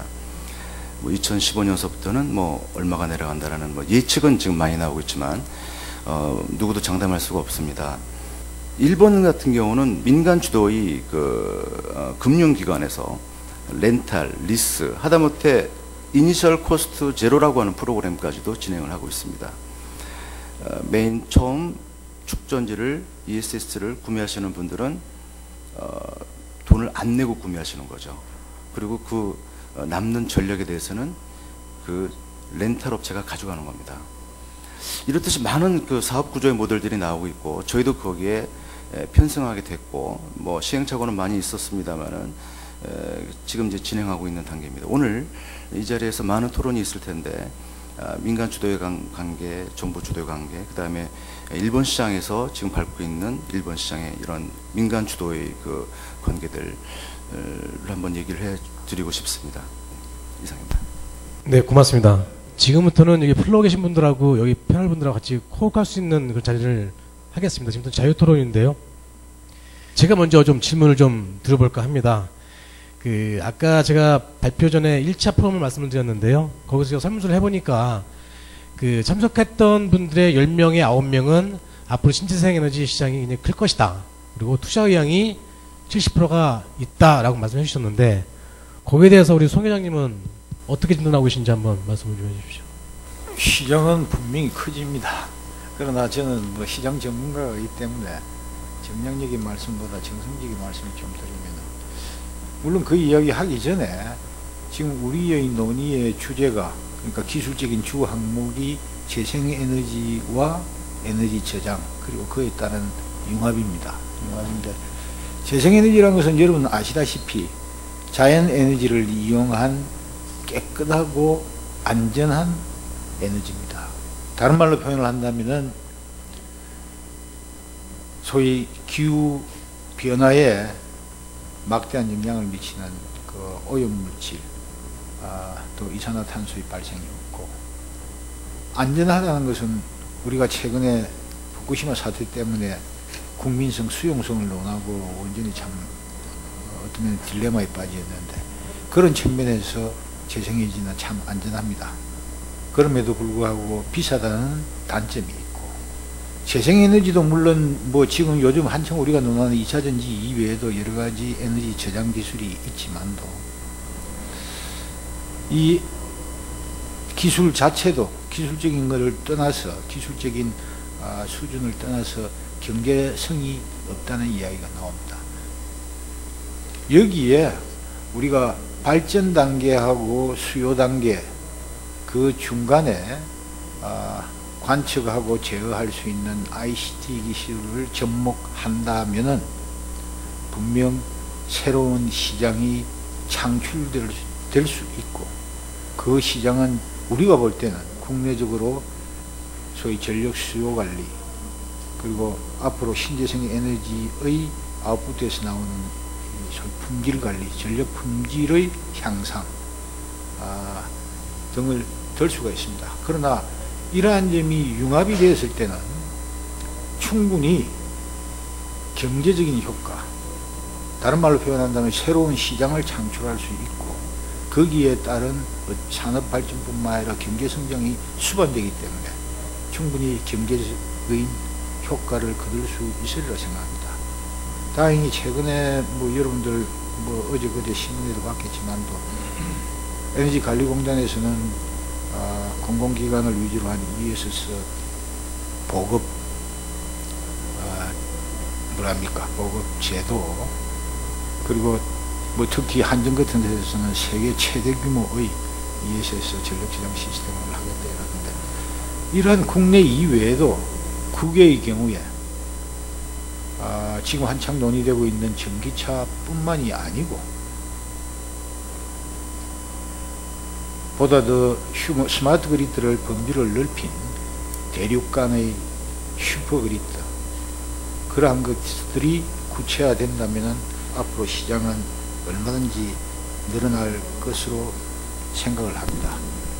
따라서 우리가 노력해야 될 것은 기술적인 문제를 해결하기 위한 융합이 아니고 복합기술, 재생에너지에 있어서는 태양광 풍력 또는 태양광 연료전지 서로 복합함으로써 단점을 보완할 수 있는, 그리고 에너지 저장 기술에 있어서는 2차전지 이외에도 보다 경제성이 있고 적용의 범위를 확대할 수 있는 새로운 에너지 저장 기술들이 개발되고, 우리가 이 융합 기술을 활용을 해서 산업을 창출한다면 경제성까지도 확보할 수 있으리라 생각을 합니다. 막연한 얘기. 한 번 더 질문을 드려보고요. 이번에는 그 다음 순서는 이제 플로어께 질문을 좀 받겠습니다.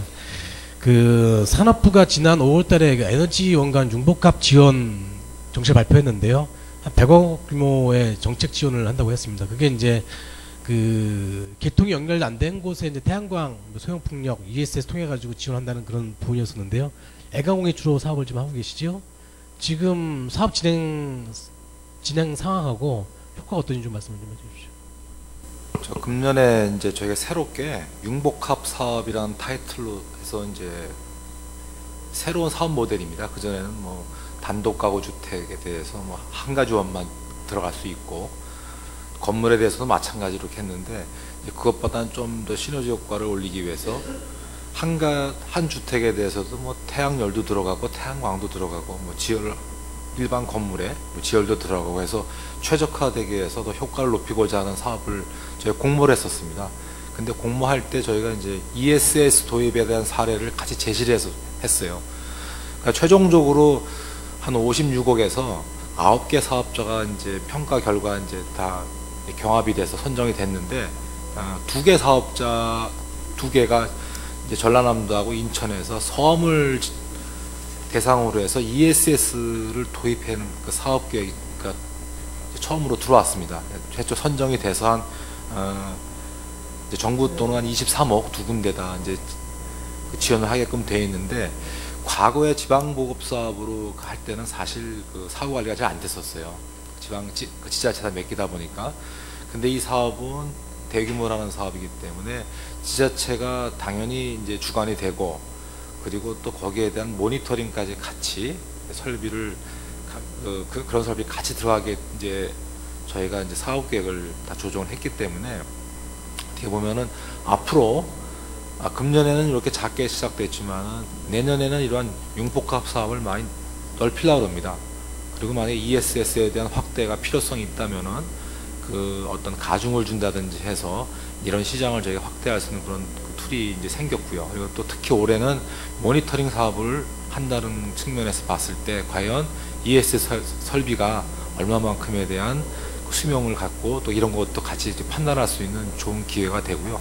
향후에도 ESS 쪽에 대해서는 저희가 보급 사업을 할 때 이제 많이 반영을 할 그런 생각으로 있습니다.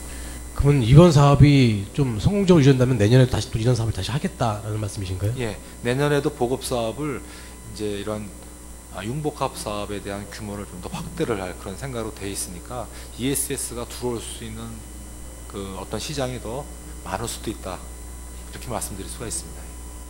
그 다음은 플로에서 질문 하나 받겠습니다.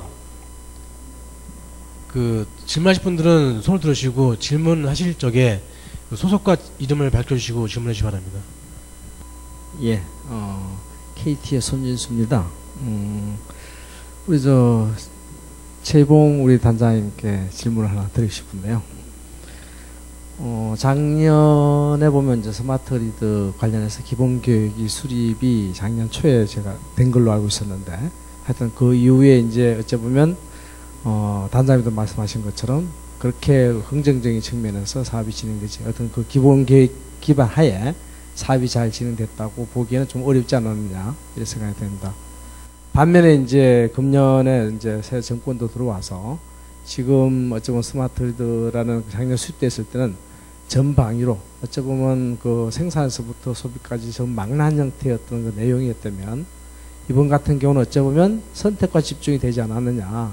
그래서 이 수요 관리라는 어떤 그 측면에서 우리 국가적인 측면이나 어떤 산업적인 측면에서 현재 닥치고 있는 이런 문제점을 먼저 해결할 수 있을 거다라는 측면에서 이제 초점이 맞춰진 걸로 저는 알고 있습니다. 그래서 제가 보는 느낌, 그러니까 산업 업계에서 있으면서 봤을 때는 정말 큰 뭐라나 이게 진일보랄까, 아니면 굉장히 그 긍정적인 사업을 하는 입장에서는 굉장히 그 희망적인 어떤 측면을 보여주셨다라고 볼 수 있습니다. 그래서 어떤 목표나 방향 측면에서는 굉장히 의미가 있다라고 보는데, 문제는 어떤 그 정부에서 이런 어떤 정책을 기획해서 내놓을 때 저는 좀 더 분명한 어떤 그 이 민간 사업자들이 어떤 자체적으로 정부가 수립한 어떤 그 정책에 실제 자발적으로 따를 수 있게 하기 위해서는 그 기본 계획 하에 실질적으로 세부 실행 계획, 추진 계획이 전 절대적으로 필요하다고 생각합니다.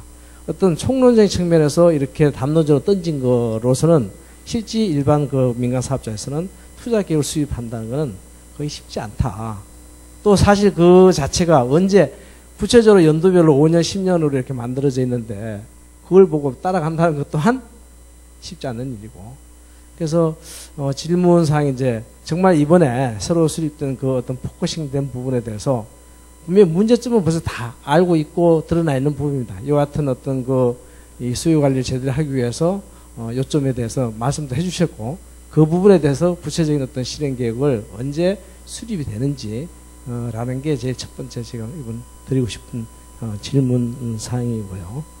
그리고 지금 아까 우리 좀 전에 우리 그 오 실장님 그 말씀하신 거 보면 ESS 부분에서 어떤 그 사업 중에 진행되는 거에서 ESS 보급 사업 부분인데, 이 보급 사업의 어떤 기본적인 목적이 정확하게 뭔지를 좀 알고 싶습니다. 이게 우리 제주 같으면은 스마트 리드의 어떤 실증을 하면서 기술 기반의 실증을 먼저 하고 거기에 대해서 어떤 필요한 어떤 사업 모델을 찾기 위한 걸 했다라고 하면, 그 위에 보급 사업이라는 부분이 상용 사업을 위해서 어떤 전 단계에서 어떤 형태로 이루어지는지 어떤 취지랄까 분명한 목적이 좀 있었으면 좋겠다라는 생각이 들어서 좀 궁금해서 여쭤보는. 예, 이상입니다. 강점을 가지고 있는 그 나라인 거는 확실합니다. 근데 이제 이 우리나라의 일종의 전력 시스템 자체가 한전 중심으로 지금 돼 있기 때문에, 제가 아까 발표할 때 설명드린 대로 이게 이제 결국은 판매 경쟁을 도입하느냐 안 하느냐에 대한 논란으로 이거를 가버리면은 현실적으로 굉장히 첨예한 이 논란이 될 수밖에 없다. 그리고 아까 이제 말씀드린 것처럼 전기요금이 그래도 우리나라에서 상당히 낮은 요금 체계를 유지한 데는 그런 일종의 공기업 시스템을 통해서 전력요금을 관리한 그런 일종의 장점도 있지 않았느냐 하는 부분도 있기 때문에 상당히 균형된 입장에서 좀 바라봐야 된다. 그래서 지금 아마 업계에서 이제 불확실하다고 하는 부분은 아마 그런 부분이랑 조금 관련이 있을 겁니다. 그리고 이제 ESS 같은 경우도 사실 개통에 연결하는 과정에서 이런 실증 기간들을 저희들이 최대한 단축하려고 이번 대책에서도 상당히 노력을 했는데 역시 이제 아까 말씀드린 대로 개통해주는 어떤 문제점이라든가 이런 부분과 관련돼도 상당히 또 중요한 그런 포인트이기 때문에 상당히 조금 갈리는 그런 내용입니다. 그래서 그런 부분은 조금 이해를 해주셨으면 좋겠고, 아까 말씀하신 세부 계획 부분은 저희들이 전적으로 동감을 하고 있습니다. 그래서 제가 이제 조금 있으면 이제 미국 출장도 한번 좀 갈 예정인데, 저희들이 이제 연말까지 이제 외국의 이제 사례라든가 이런 부분 조금 더 보고, 입법 절차라든가 또 그다음에 저희들이 마무리해야 될 것들 이런 부분들을 이제 정리를 해서 저희들이 연말까지 기본적인 작업을 마무리하고 내년도에 이제 본격적으로 이제 스타트를 할 수 있는 그런 저희들이 준비 작업을 하고 있습니다. 그래서 세부 실행 계획을 지금 만들면 나중에 따로 한번 그거를 좀 어나운스를 좀 하도록 노력을 하겠습니다. 네. 아까 제가 보급 사업이라고 말씀드리는 거는요, 이제 정부의 보급 지원 사업이 있습니다. 그러니까 지금은 투자비가 워낙 많이 들어가기 때문에 설비를 투자할 때 개인이 설비를 둘 때 정부에서 전체 투자비의 40%를 보조해 주든지 그런 사업을 말씀드린 겁니다. 근데 지금 저희가 보조하는 사업이 크게 이제 세 가지로 이제 구분을 해서요. 이제 그냥 일반 주택에다 하는 주택 지원 사업이 있고요. 그다음에 이런 건물에 지원하는 사업이 있고요. 또 지자체에다가 이제 지원을 해주는 사업이 있습니다. 지자체 공공건물 같은 곳에다 설치할 때 정부의 보조금을 주는 사업이 있는데, 그중에는 이렇게 사업 구분을 갈라놨어요. 세 가지로 딱 갈라놔다 보니까 아까 말씀드린 것처럼 약간 대형화돼서 어떤 시너지 효과를 나타낼 수 있는 그런 사업에 좀 제한이 생겨서 아까 말씀드린 것처럼 금년 말에 처음으로 융복합 사업이라는 걸 만들었다는 말씀을 이제 드리는 거고요. 내년에는 이 사업의 효과가 훨씬 좋고, 이러한 ESS 같은 것을 접목시키기에는 개별 주택이나 개별 건물에도 설치하기는 상당히 좀 어려운 점이 좀 있습니다. 워낙 투자비가 많이 들기 때문에. 하지만 융복합 사업은 대규모로 들어오는 사업이거든요. 그래서 이번에도 아까 말씀드린 것처럼 9개 과제 중에서 2개가 이제 다 ESS를 도입하는 걸로 들어왔기 때문에 내년에 이런 보조 사업을 하는데 건물, 주택, 또 지자체에 가는 것 이외에 일부 예산을 별도로 또 분할을 해서 융복합 사업이라는 것을 새로 또 지금 하반기 때 했던 것처럼 만들어서 이렇게 지원 사업을 하겠다는 그런 말씀입니다. 좀 이따가 추가 질문하시면 안 되겠습니까? 좀 이따가요. 사실은 이 융합 사업이 커지려면은 민간 투자가 많이 이루어지는 건 당연한 거고요. KT 마찬가지고요. 지금 스마트 그리드를 KT 많이 하고 있는 부분도 많이 있는데, 물론 저 또한 시장 파일이 없는 거는 저도 인정을 합니다. 저도 기자로서 보고 있는데요. 사실은 민간 기업에 투자를 하지 않으면은 시장이 커지지 않는 부분이 분명히 있어서 추가 질문 드리려고 제가 말씀을 드렸던 거고요. 송은 상무님께 좀 말씀을 좀 드려보겠습니다. 지금 배터리 부분을 많이 좀 상용화시키고 1차전지가 글로벌 시장 1위인데 지금 삼성 SDI가 미차전지도 참 고민이 많으실 것 같아요. 투자 부분도 있어야 되는데, 투자하려면 어떤 부분이 좀 적극적 지형이라든가 아니면 어떤 시장 환경이라든가 어떤 게 좀 걸림돌이 좀 해결돼야 될까요? 사실 저희 현재 저희 회사의 비즈니스 구조를 보면은 소형 IT용 이제 스마트폰이나 이런 쪽에서 이제 수익을 내 가지고 지금 현재 전기차용하고 ESS용의 적자를 커버하는 이런 구조입니다. 그게 이제 아무래도 전기차나 ESS나 이런 쪽 전지의 용량이 크기 때문에 훨씬 더 많은 이제 양의 설비의 투자가 필요하고, 그러니까 IT용이나 이런 쪽과는 달리 이제 큰 투자가 필요한데 결국 이것을 극복하기 위해서는 시장이 그만큼 클 수밖에 없는 부분이거든요. 근데 계속 얘기가 나오지만 결국 코스트 측면에서 현재 그 시장이 기꺼이 지불할 만한 그런 이제 코스트가 형성되어 있지 않기 때문에 그런 부분들을 그러면은 앞으로 이제 좀 더 미래를 보고서 이 부분을 그 정부나 이런 쪽에서 정책적으로 지원을 해서 정부가 지금 갖고 있는 여러 가지 그 전체적인 어떤 최적화를 위한 이슈들, 예를 들면은 공해 문제라든가 아니면 전력 수급의 언밸런스 문제라든가 이런 것들을 해결할 수 있다는 그런 판단이 있다면은 결국 정부의 그런 니즈와 이제 이런 민간 기업의 니즈가 서로 맞아 떨어져 가지고 그것이 이제 가능해지는 이런 이제 모델이 나오는 부분인 것 같습니다. 그래서 지금 사실 뭐 전기차도 그렇고 ESS도 그렇고 어느 정도 각국의 그런 국가적인 측면에서 그런 어떤 니즈 이런 부분들이 어느 정도 이제 맞아 떨어지고 있기 때문에 국가 차원에서도 여러 가지 이제 정책적인 뭐 보조금을 주는 경우도 있고 우선적인 보급을 위한 그런 여러 가지 뭐 보급 사업을 하는 경우도 있고 이렇게 한데요. 그래서 지금 그런 것들이 이제 서로 이제 컨센서스가 이루어졌다 보고 이제 ESS 같은 경우를 이제 말씀을 드리면은 사실 지금 가정용이나 이런 것들은 지금 도입을 할 만한 그럴 만한 이제 가격 구조가 현재 안 돼 있기 때문에 지금 이제 정부에서도 이제 국가의 전체적인 이제 전력 수급의 밸런스를 맞추기 위해서 그렇다면 이제 발전소를 짓는 것보다는 ESS를 하자. 그러기 위해서 이제 전력 피크와 오피크, 그러니까 이제 전력 차당 요금을 둬가지고 이런 것들을 자연스럽게 끌고 올 수 있게 하자. 뭐 이런 이제 계획들을 세우고 계신 것 같은데 결론적으로 말씀드리고 싶은 것은 민간 기업 입장에서는 그 장기적인 미래의 먹거리를 놓고서 경쟁력 있는 먹거리를 만들기 위해서 글로벌하게 그런 부분에서 이제 투자를 하는 것이고 정부 차원에서는 지금 현재 그 정부가 국가 차원에서 안고 있는 그런 어떤 어려움들 이런 것들을 해결함과 동시에 또 하나 이제 고려해 주셔야 될 부분들이 과연 우리나라의 이 기업들을 어떻게 글로벌 기업으로 만들어 나갈 것이냐. 지금 이제 뭐 삼성전자가 최근 들어 급격히 성장하면서 한국의 이제 대표 기업이 됐습니다만은 이런 이제 삼성전자와 같은 기업들을 앞으로 몇 개를 더 만들어낼 것이냐 이런 측면에서도 고민을 하셔가지고 그런 산업을 육성한다는 측면에서도 같이 고민하는 그런 정책들이 좀 필요하다고 생각하고 있습니다. 사실은 저는 이런 답이 나올 줄 알았어요. 물론 산업부에서 11월 달에 전기요금 체제 개편이 있고 전기요금 현실화가 이제 어느 정도는 뭐 충족되지는 않겠지만은 그게 되지 않을까라는 얘기를 해주셨는데 그걸 돌려서 말씀하신 것 같고요. 저 또한 사실은 신재생에너지나 ESS 시장이 커지려면 전력산업 구조 개편이나 아니면 전기요금 체계가 개편되지 않는 한 이 시장은 커지지 않는다고 보여집니다. 송지천 상무님께 다시 한번 여쭙겠습니다. 가장 궁금한 게 사실 융합산업에 대한 비즈니스 모델이거든요. 여기 오신 분도 그러실 것 같고요. 어떤 모델이 좀 상징적으로 등장할 수 있을까요?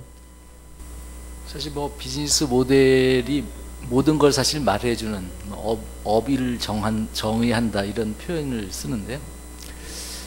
제가 ESS 분야하고의 결합에 대한 비즈니스 모델에 대한 그런 해안을 사실 말씀드리기보다는 태양광 발전 사업 부분에서 그런 비즈니스 모델들이 어떻게 바뀌고 있는지 바뀌어 왔는지 그걸 한번 말씀드리면 혹시 좀 그걸 참조로 하면 도움이 되실까 하는 생각은 해봤습니다. 지금 통상의 유틸리티 스케일을 얘기할 때는 사실은 좀 이런 ESS하고 결합이라는 부분을 쉽게 얘기하기는 어려운 부분이고 태양광이 이제 분산형 전원으로서 본다고 하면 결국은 커머셜이나 그 다음에 저희들 그 가정용 이렇게 두 가지의 그 어플리케이션을 주로 보고 그 부분에 대한 이제 발전 사업자들이 발전을 할 때 모델로서 처음에는 가입자들 지붕에 가입자들이 설치할 수 있는 태양광 모듈을 리스해주는 비즈니스 모델이 좀 상당히 그 인기를 끌어서 미국의 그 캘리포니아 지역의 선런이라는 회사가 이제 캘리포니아 지역에서 시장 점유율을 한때 1위를 차지했었던 부분이 있었습니다. 그만큼 사람들이 억세스하기 쉽게 만들어주는 그 시스템에 쉽게 가게 만들어주고 내가 부담을 적게 만들어줘서 전기를 팔아서 생기는 캐시플로 중에서 일부를 리스료로 낼 수 있는 그런 비즈니스 모델이었다고 한다면 가장 최근에 이제 IPO를 한 그 솔라시티는 본인들이 태양광 모듈을 리스하는 게 아니라 일반 가정들의 지붕을 리스를 합니다.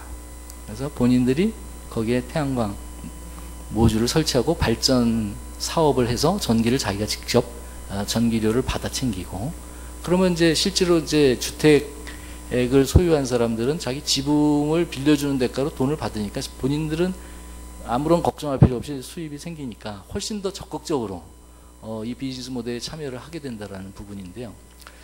이런 부분들을 본다면 그런 어느 정도의 대단위의 그런 주택들이 그런 부분에 같이 가입이 돼서 움직인다면, 그런 부분을 통합했을 때 보다 이 ESS에 결합을 하면 지금 현재 조금 아쉬운 점으로 남아있는 경제성 부분이라든가 이런 부분도 해결이 될 수 있지 않나, 그런 뭐 하나의 단초를 볼 수 있지 않나 생각합니다만, 태양광 분야에서는 현재로서는 연간 지금 35기가에서 40기가 정도 금년이 예상되고 있는데, 2020년이 되기 전에 한 100기가 정도가 연간 깔리는 시장들이 형성이 된다고 보여지고, 우리나라도 지금 현재 뭐 전기 가격이 조금 더 오른다라는 가정을 한다면, 뭐 2015년에서 2017년 사이에는 지금 현재 그 S&P 프라이스 정도에는 충분히 저희가 다른 발전원하고 경쟁이 가능하다고 본다면, 이런 ESS와의 결합은 우리가 예상하는 것보다 좀 더 빨리 당겨질 수도 있지 않을까. 물론 그 와중에 이제 저희들 개발도 또 많이 돼야 될 부분이 있다고 생각합니다. 이상입니다. 저는 개인적으로 좀 궁금한 게 있어서 다시 한번 여쭤보겠는데요. 제 정부가 그 태양광 렌탈 사업을 지금 추진하고 있지 않습니까? 그게 기업한테 도움이 됩니까? 어떻습니까? 뭐 기본적으로 여러 가지 태양광 에너지를 포함한 이런 신재생 에너지의 우리 비중들이 너무 낮고, 사실은 저희 나라는 일본이 섬이라는 한계가 있는데도 불구하고 지금 전력사정 문제가 크기 때문에 굉장한 걸 지불하면서도 하는데, 사실 저희 나라도 사실은 섬이나 마찬가지 아니겠습니까? 본질적으로. 그렇다고 본다면 우리가 지금 현재 솔루션으로 택할 수 있는 그런 안보적인 측면이나 전력 안정성 여러 가지 측면에서 다양한 발전원에 저희가 억세스 할 수 있는 기회를 제공해 주는 게 굉장히 도움이 된다고 생각하고, 뭐 거기에 하나 좀 더 부가적으로 말씀드린다면은 우리가 넷 미터링이나 지금 현재 뭐 RPS를 하고 있지만 보다 이제 좀 더 확산된다면 넷 미터링이라든가 그런 부분들이 보다 조금 더 정책적으로 보완이 돼주면 이런 신재생 에너지와 ESS의 그런 결합된 부분들이 보다 시장에서 잘 잡는 데 도움이 되지 않을까 생각이 됩니다. 저희가 태양광 렌탈 사업을 이제 금년에 제출했으니까 제 말씀이 나오니까 말씀을 드리겠습니다. 신재생 렌탈 사업은 이제 정부에서 보조금을 주지 않아요. 왜냐하면 태양광 둘 때 다 정부 보조금을 워낙 가격이 비싸기 때문에 주는데, 태양광 렌탈 사업은 전기를 제법 많이 쓰는 그런 가구, 월 550kW 이상 쓰는 가구이기 때문에 전기요금이 좀 많이 비싸기 때문에 자기 그쪽 주택 소유자는 자기네 지붕을 빌려주고, 렌탈 사업자가 이제 그 태양광, 그러니까 저희가 정수기 렌탈처럼 모든 것들을 어떤 컨소시엄 사업자가 들어 설치해주고 남는 세비되는 전기요금을 챙겨서 이제 자기 수익을 찾는 모델입니다. 근데 지금 전기요금이 비싼 몇 군데를 약 550kW를 한다 해도 경제성이 안 나와요. 지금 워낙 전기요금이 아무리 누진자가 있다 해도 뭐 턱없이 모자라서, 저희가 비즈니스 모델이라고 만든 것 중에 하나가 거기서 생산되는 자가용 전기를 소위 말하면은 분산 전원으로 저희가 인정을 해준다는 그런 꼴이 돼서 REP라는 용어를 붙여서요, RPS 시장에다가 거래할 수 있게, 이제 결국은 이제 거래는 아니더라도 이제 RPS 사업자가 이제 과징금을 무니까 그걸 대체할 수 있는 수단으로 해서 메리트를 줬기 때문에 그나마 유지가 되는 상황이거든요. 그래서 아까 이제 제가 이 말씀을 드린 것 중에 하나가, 얼마든지 ESS가 경제성을 맞춰줄 수만 있다면 당연히 좋습니다. 그거는 저희가 가만히 있어도 사업자가 알아서 할 거예요. 당연히 이건 뭐 사업자들은 당연히 사업이 되는, 수익이 되는 사업은 다 뛰어들 수가 있으니까, 저희가 겨우겨우 이제 생각한 것도 태양광 렌탈 사업을 하는데도 경제성이 맞지가 않은 상황이거든요. 그래서 제가 말씀드리고 싶은 거는 경제성이 굉장히 중요하다. ESS가 확보가 되려는 것을 아까 말씀드렸지만 필요성 이런 것들에 대해서는 이미 다 인지하고 있다. 가장 중요한 것은 그걸 경제성을 맞추는데 어떤 정기요금이나 이러한 외적인 유형도 있지만은 ESS를 제작하고 모아는 사업자의 노력이 더 필요하다, 굉장히 절실하다, 이런 말씀을 드립니다. 왜냐하면 태양광도 잘 아시겠지만은 불과 4, 5년 전만 해도 지금 가격의 2배가 됐어요. 2배가. 근데 많은 노력을 거쳐서 이제 많이 가격에 싸서 어느 정도 경쟁이 생겼기 때문에 닭이 먼저냐 달걀이 먼저냐 그건 잘 모르겠습니다. 이와 같은 확대 정책을 통해서 태양광도 많이 떨어졌기 때문에 이러한 그 ESS도 확대 정책을 통해서 떨어뜨릴 수만 있으면 가장 좋은 모델이 된다, 이렇게 생각을 하고 있습니다. 그 우리나라보다 한참 앞서가고 있는 일본이라고 얘기해도 되나요? 안수정 사장님 어떻습니까? 일본 시장은 지금 융합 산업이 어떻게 움직이고 있습니까? 일본은 그 심야 전기가 그러니까 정년 11시부터 7시까지 9.9엔을 받습니다. 킬로와트당. 그리고 낮에 제일 비쌀 때가 이제 33.3엔을 받습니다. 기타 지역, 기타 계절일 때는 뭐 28.8엔을 받는데 단순 계산만 하더라도 약간 3.5배. 단순하게 저희가 계산한다 그러면 1kg짜리를 밤에 생산해서 낮에 1kg를 쓰게 되면은 낮에 쓰는 비용의 3분의 1로 쓸 수 있는 겁니다. 저희가 갖고 있고 저희가 일본에 팔고 있는 모델들도 지금 태양광 융합이라고는 얘기하고 있지만 태양광은 또 매전을 하게 되면 43엔을 받아요. 그럼 못하라 집에서 씁니까? 매전하면 되는데 이런 기본적인 그 인프라 그리드에 대한 그 전반적인 그 수요 조성들이 돼 있다고 하는 것은 이제 일본 시장이고요. 저희 나라 같이 이제 뭐 아까도 말씀하셨듯이 석유값보다 싸다고 하는 거는 상당히 쇼크한 얘기지만은 전기료가 올라가지 않는 이상은 그 신재생에 대한 그 특히 이제 축전지 값이 떨어지기 전에는 이 신재생 에너지에 대한 융합에 대한 논의들이 과연 이게 효과성이 있을까 없을까라는 의문도 듭니다. 저희 기업으로서는 5년이 아니라 1년이 아니라 지금 당장이 중요한 사업이기 때문에 저희는 일본 시장을 타겟으로 했고요. 일본 시장에는 분명히 마켓이 있고 또한 니즈가 있고 거기다가 전기세까지도 비쌉니다. 또한 필리핀 같은 경우는 뭐 킬로와트당 1,000원이니까 여기보다 일본보다 더 낮죠. 단지 이제 일본 시장에서 신재생에 대한 융합에 대한 부분이라 그런다 그러면 벌써 저희한테 연락 오는 거는 수력과 같이 ESS를 묶자라는 그런 제안들이 많이 오고 있고 또한 이제 발전기를 많이 쓰셨습니다. 3월 11일 3.11 사태 때 가장 많이 팔린 게 축전지가 아니라 사실은 발전기입니다. 이 발전기는 구동할 때 시간이 걸리고 잘 죽습니다. 필요할 때 전기를 못 쓰게 되면은 그거야말로 발전기에 효능이 없기 때문에 ESS와 발전기의 융합, 또 수력과 발전기의 융합, 기존에 이제 풍력, 태양광 뭐 이런 것이었지만은 새로운 융합들이 좀 나타나고 있는 것이 사실입니다. 예, 사실은 전기요금이 뭐 올라가면 신재생 에너지나 ESS 굉장히 커지겠죠. 근데 반대적으로 뭐냐면은 우리나라 전기가 저렴해지면서 수출 경쟁력이 있었던 것도 간과할 수 없는 부분도 분명히 있는 거거든요. 그래서 참 산업부 윤상식 장관께서 굉장히 고민이 많으실 것 같은데요. 요 관련해서 아마 플로에서 그 하실 말씀이 있을 것 같습니다. 플로에서 질문 한 번 더 받겠습니다. 예, 전자정보통신산업진흥회 김대성 차장입니다. 저희 회사는 전자업계 입장을 대변하고 또한 에너지 관련자도 나와 계시는데 마찬가지로 저희 정책 지원도 하는 그런 역할을 하고 있습니다.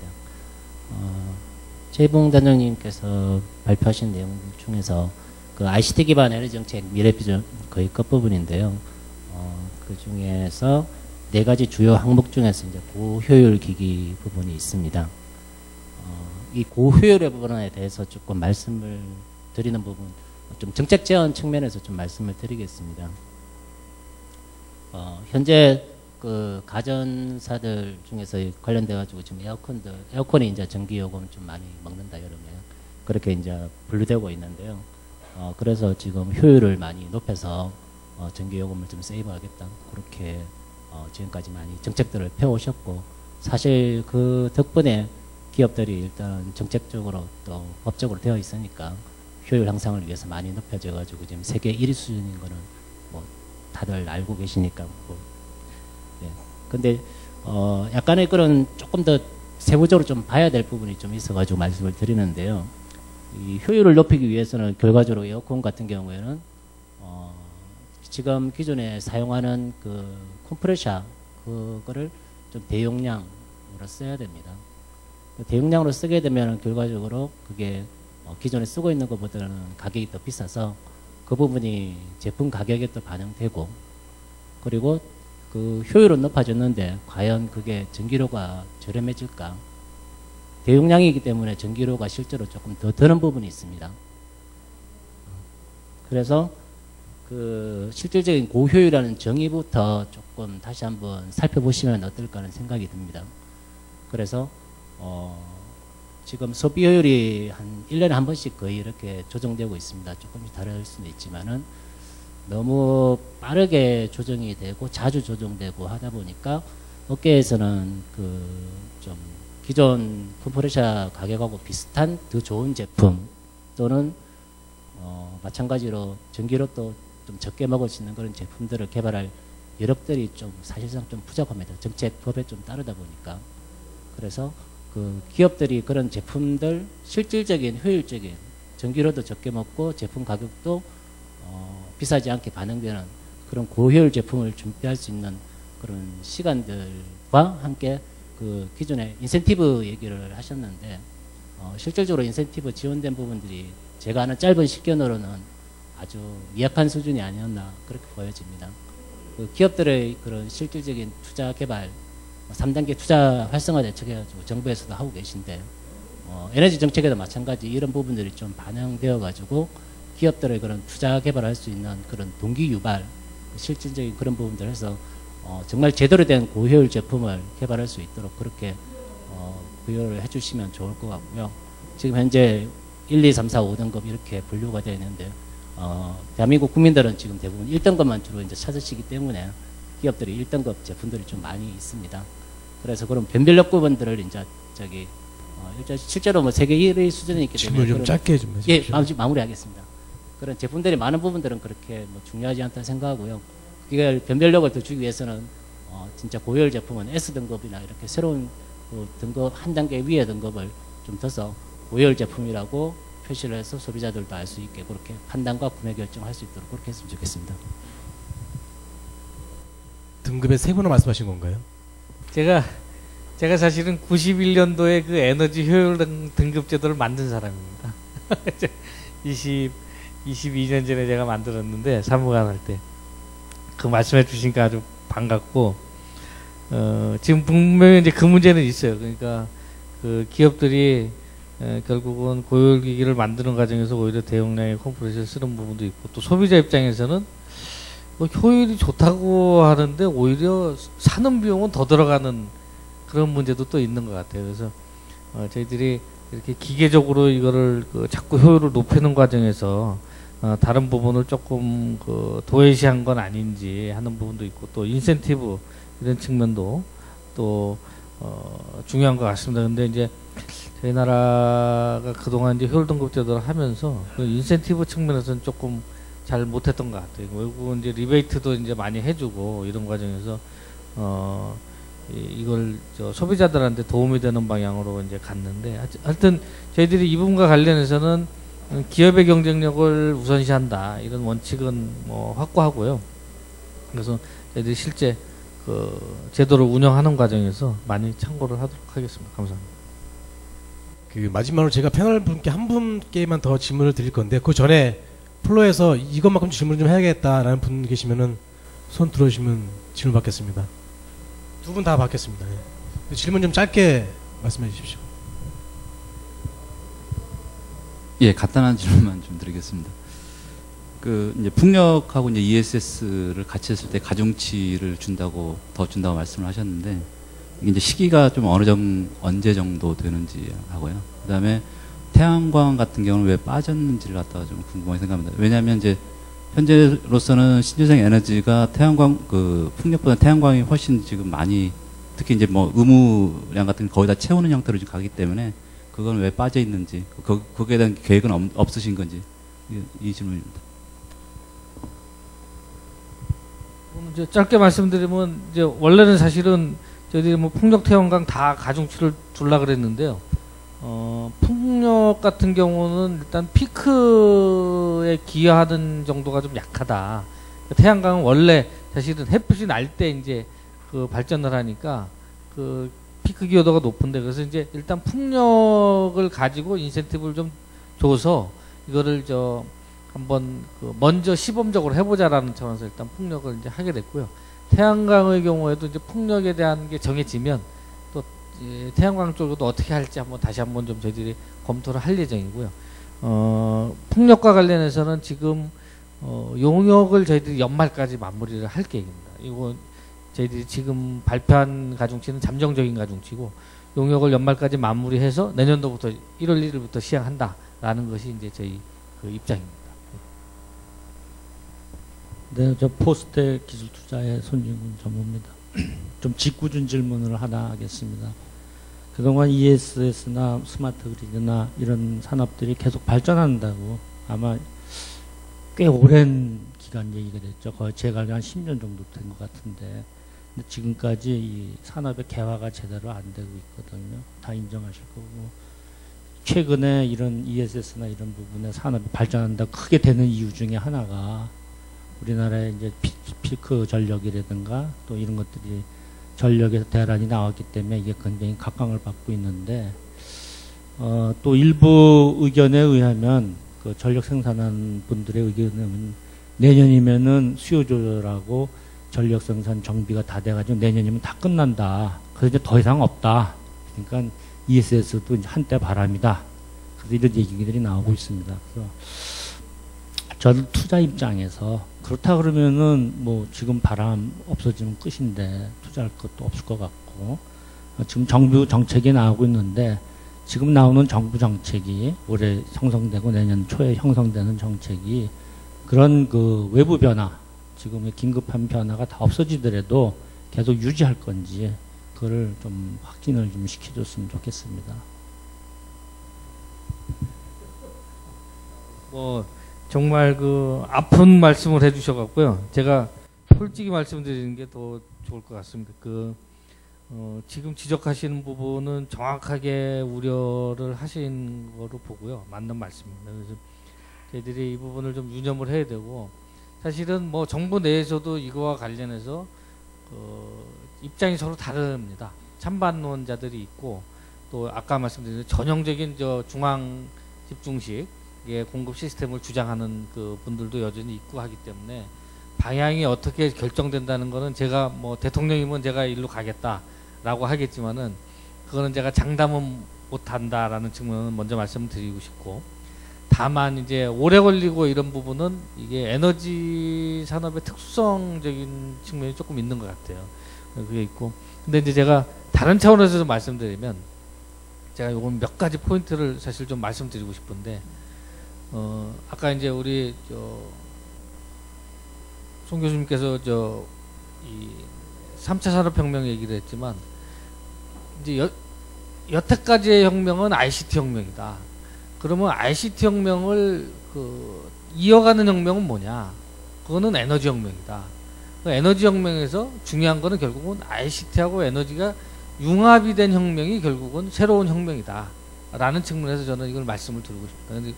그리고 이거는 단순히 그냥 뭐 기술이 이렇게 발전하고 이런 게 아니라, 저희들이 이제 뭐 예를 들면 뭐 자동차라든가 철강이라든가 이 기술을 가지고 페레즈가 얘기하는 이 미래학자가 얘기하는 새로운 파라다임인데, 결국은 앞으로 오는 파라다임은 저는 이 ICT하고 에너지가 융합된 혁명이 저는 새로운 파라다임이라고 저는 생각되고요.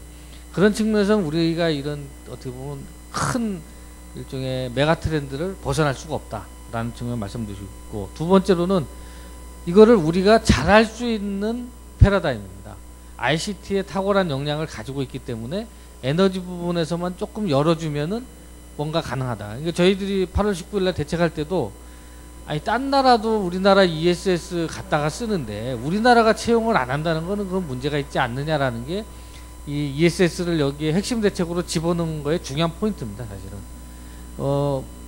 에디슨이 사실은 백열 전구 개발하고 우리 건천궁에 경북궁에다가 백열 전구 달았는데, 그때 에디슨이 백열 전구 개발한 다음에 7년 만에 저희 나라가 달았어요. 근데 그 후는 사실은 이 새로운 기술을 물론 그때는 이제 약간 제국주의적인 그런 동기도 있고 그랬기 때문에 우리가 빨리 그걸 갖고 왔지만은 지금은 오히려 더 늦어진다. 근데 전혀 그럴 이유는 저희는 없다고 보거든요. 그래서 이런 우리가 잘할 수 있는 부분에 있어서 이제 그 하는 부분이 있고, 또 하나는 뭐 신재생 뭐 허물어지느냐, 뭐 수요 관리 허물어지냐 이렇게 얘기를 하지만 결국은 이게 우리나라가 헤게모니를 가질 수 있는 분야입니다. 우리가 뭐 석유가 있는 것도 아니고 가스가 있는 것도 아니거든요. 그러면 굳이 그쪽에 석유가스를 들여다가 헤게모니를 가질 수 있는 방법이 없거든요. 그러면 우리는 다른 방법으로 결국은 가는 것이 헤게모니를 가질 수 있는 방법이다. 세계 경제에 있어서. 이 부분이 저는 중요한 헤게모니를 가질 수 있는 부분이라고 보고, 그 다음에 또 하나는 프랑스하고 예를 들면 독일하고 프랑스는 그 원자력 비중이 높고 독일은 신재생 비중이 높습니다. 근데 그거 여론조사를 해보니까 프랑스 사람들이 독일 사람들 선호하는 비중이 독일 사람이 프랑스 사람들 선호하는 비중보다 더 높아요. 왜 그러냐? 근데 이건 제가 보면 약간 민주적인 그런 성격도 있어요. 많은 사람들이 연결되면서 그걸 혜택을 보는 산업이 부흥할 때 그 국민들의 지지도가 높다. 그래서 저는 사실은 이 뭐 신재생, ESS 이런 부분들이 결국은 훨씬 더 많은 산업이 일어나고 그 일자리도 만들어지고 부가가치가 창출된다 그러면 결국은 국민들이 지지하는 거는 그쪽으로 갈 거다라는 측면에서 좀 말씀을 드리고, 그러면 결국은 이거와 관련되는 아까 우리 김 국장님 얘기하신 대로 다양한 비즈니스 모델이 저는 상당히 많이 나올 가능성이 높다라는 측면을 말씀드리고 싶어요. 근데 다만 유일한 바틀렉은 뭐냐? 아까 말씀드린 대로 우리나라가 그대로 그래도 이 공기업 체제를 통해서 그동안 전기요금을 이렇게 낮은 수준으로 유지를 해오는 과정에서 장점이 있었기 때문에 이 부분을 훼손하는 부분에 대한 것은 또 상당한 우려가 있을 수 있다. 그래서 결국 그런 것 때문에 조금 시간이 걸린 거라고 보고요. 다만 그거야를 떠나서 현재 시점에서도 제가 보면 전기요금은 일단 제도적인 변경상 외에도 현실적으로 전기요금이 올라갈 수밖에 없는 요인들이 많이 있습니다. 원자력에 뭐 예를 들면 그 사후 처리 비용이 반영이 안 된다는 거라든지, 뭐 유연탄의 뭐 환경 비용이라든가 CO2 비용이 반영이 안 된 거라든지, 이런 거는 누가 하든지 간에 그거는 거버넌스, 산업의 거버넌스와 상관없이 결국은 전력 가격이 올라갈 수밖에 없는 구조다. 사실은 우리나라가 뭐 그 일본에 비해서 지금 이런 부분이 제대로 작동 안 하는 것들이 사실 요금 체계거든요. 일본 사람들 거꾸로 에너지 다소비 업종은 한국에다 투자합니다. 왜? 한국의 산업용 전력요금이 싸기 때문에. 그래서 이거는 그런 식으로 갈 수밖에 없다. 그러면 이제 결국은 저희들이 어떻게 보면 이 과정에서는 에너지 다소비 업종의 경쟁력이 다소 또 약화되는 또 다른 측면에 또 약간의 부작용은 있습니다. 사실은. 그렇기 때문에 저희들이 이런 게 종합적으로 결정되는 과정에서 일종의 시장에서 좀 다이나믹스도 벌어지고 일종의 폴리티컬 게임도 저는 벌어질 거라고 저는 생각이 들거든요. 그래서 제가 좀 장황하게 말씀드렸는데, 그럼에도 불구하고 이게 뭐 왔다 갔다 할 수는 있겠지만 큰 이 메가 트렌드하고 패러다임은 확실히 이거는 일로 간다라는 거를 저는 자신 있게 좀 말씀드리고 싶습니다. 그 지난주 그 코엑스에서 그 열렸던 한국 에너지 대전, 거기 가보셨 분들도 계시겠지만은 제가 지난주에 가보니까 그 재작년에 나오지 않았던 제품들이 나오기 시작했습니다. 뭐냐면은 3kW ESS하고 태양광이 연결된 제품들이 전시가 돼 있었거든요. 올해 처음 등장한 제품들입니다. 이게. 그래서 보면서 야, 이게 산업이 많이 바뀌었구나 생각이 많이 들었었는데, 그렇다면은 아마 이런 포럼이 계속 많이 열려야지만이 그런 시장도 융합되고 또 산업도 활성화되고 그렇지 않을까 생각이 들기도 하고요. 그래서 시간이 많이 돼서 마지막 마이크를 우리 그 회장님께 마이크를 넘기겠습니다. 우리 융합산업을 위해서 앞으로 정부와 그리고 기업 그리고 학계가 어떻게 역할을 좀 해줘야 되는지 좀 말씀해 주시고 마무리 발언 부탁드리겠습니다. 우선 제가 지금 전력 저장 장치하고 신재생 에너지 융합 포럼 회장을 맡고 있습니다. 그래서 오늘 아주 좋은 말씀, 유익한 말씀을 해주신 우리 최 국장님께 깊이 감사드리고 끝까지 남아 계신 여러분들께 또한 감사드립니다. 지금 이 포럼의 목적 중에 다른 걸 다 제쳐놓고 한 가지로 말씀드린다면 포럼과 관련된 융합 포럼과 관련된 산업을 활성화를 어떻게 시킬 것이냐 그겁니다. 저는 활성화된다고 믿고 활성화되어야 된다고 생각합니다. 왜냐하면은 뭐 아까 제가 모두에 잠깐 말씀을 드렸지만도 이 재생에너지나 에너지 저장 그리고 이와 관련된 융합 기술은 우리가 당면한 물론 우리뿐만이 아니지만도 특히 우리가 당면하고 있는 열악한 에너지 환경 문제를 해결할 수 있는 방법입니다.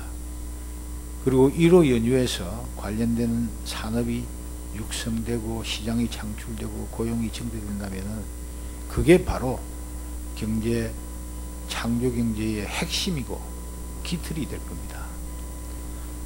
그러기 위해서는 우선 제일 중요한 게 이 사업에 관심을 갖고 있고 열정을 갖고 있는 여러분들께서 물론 꼭 회사에서 오신 분만은 아니시겠지만도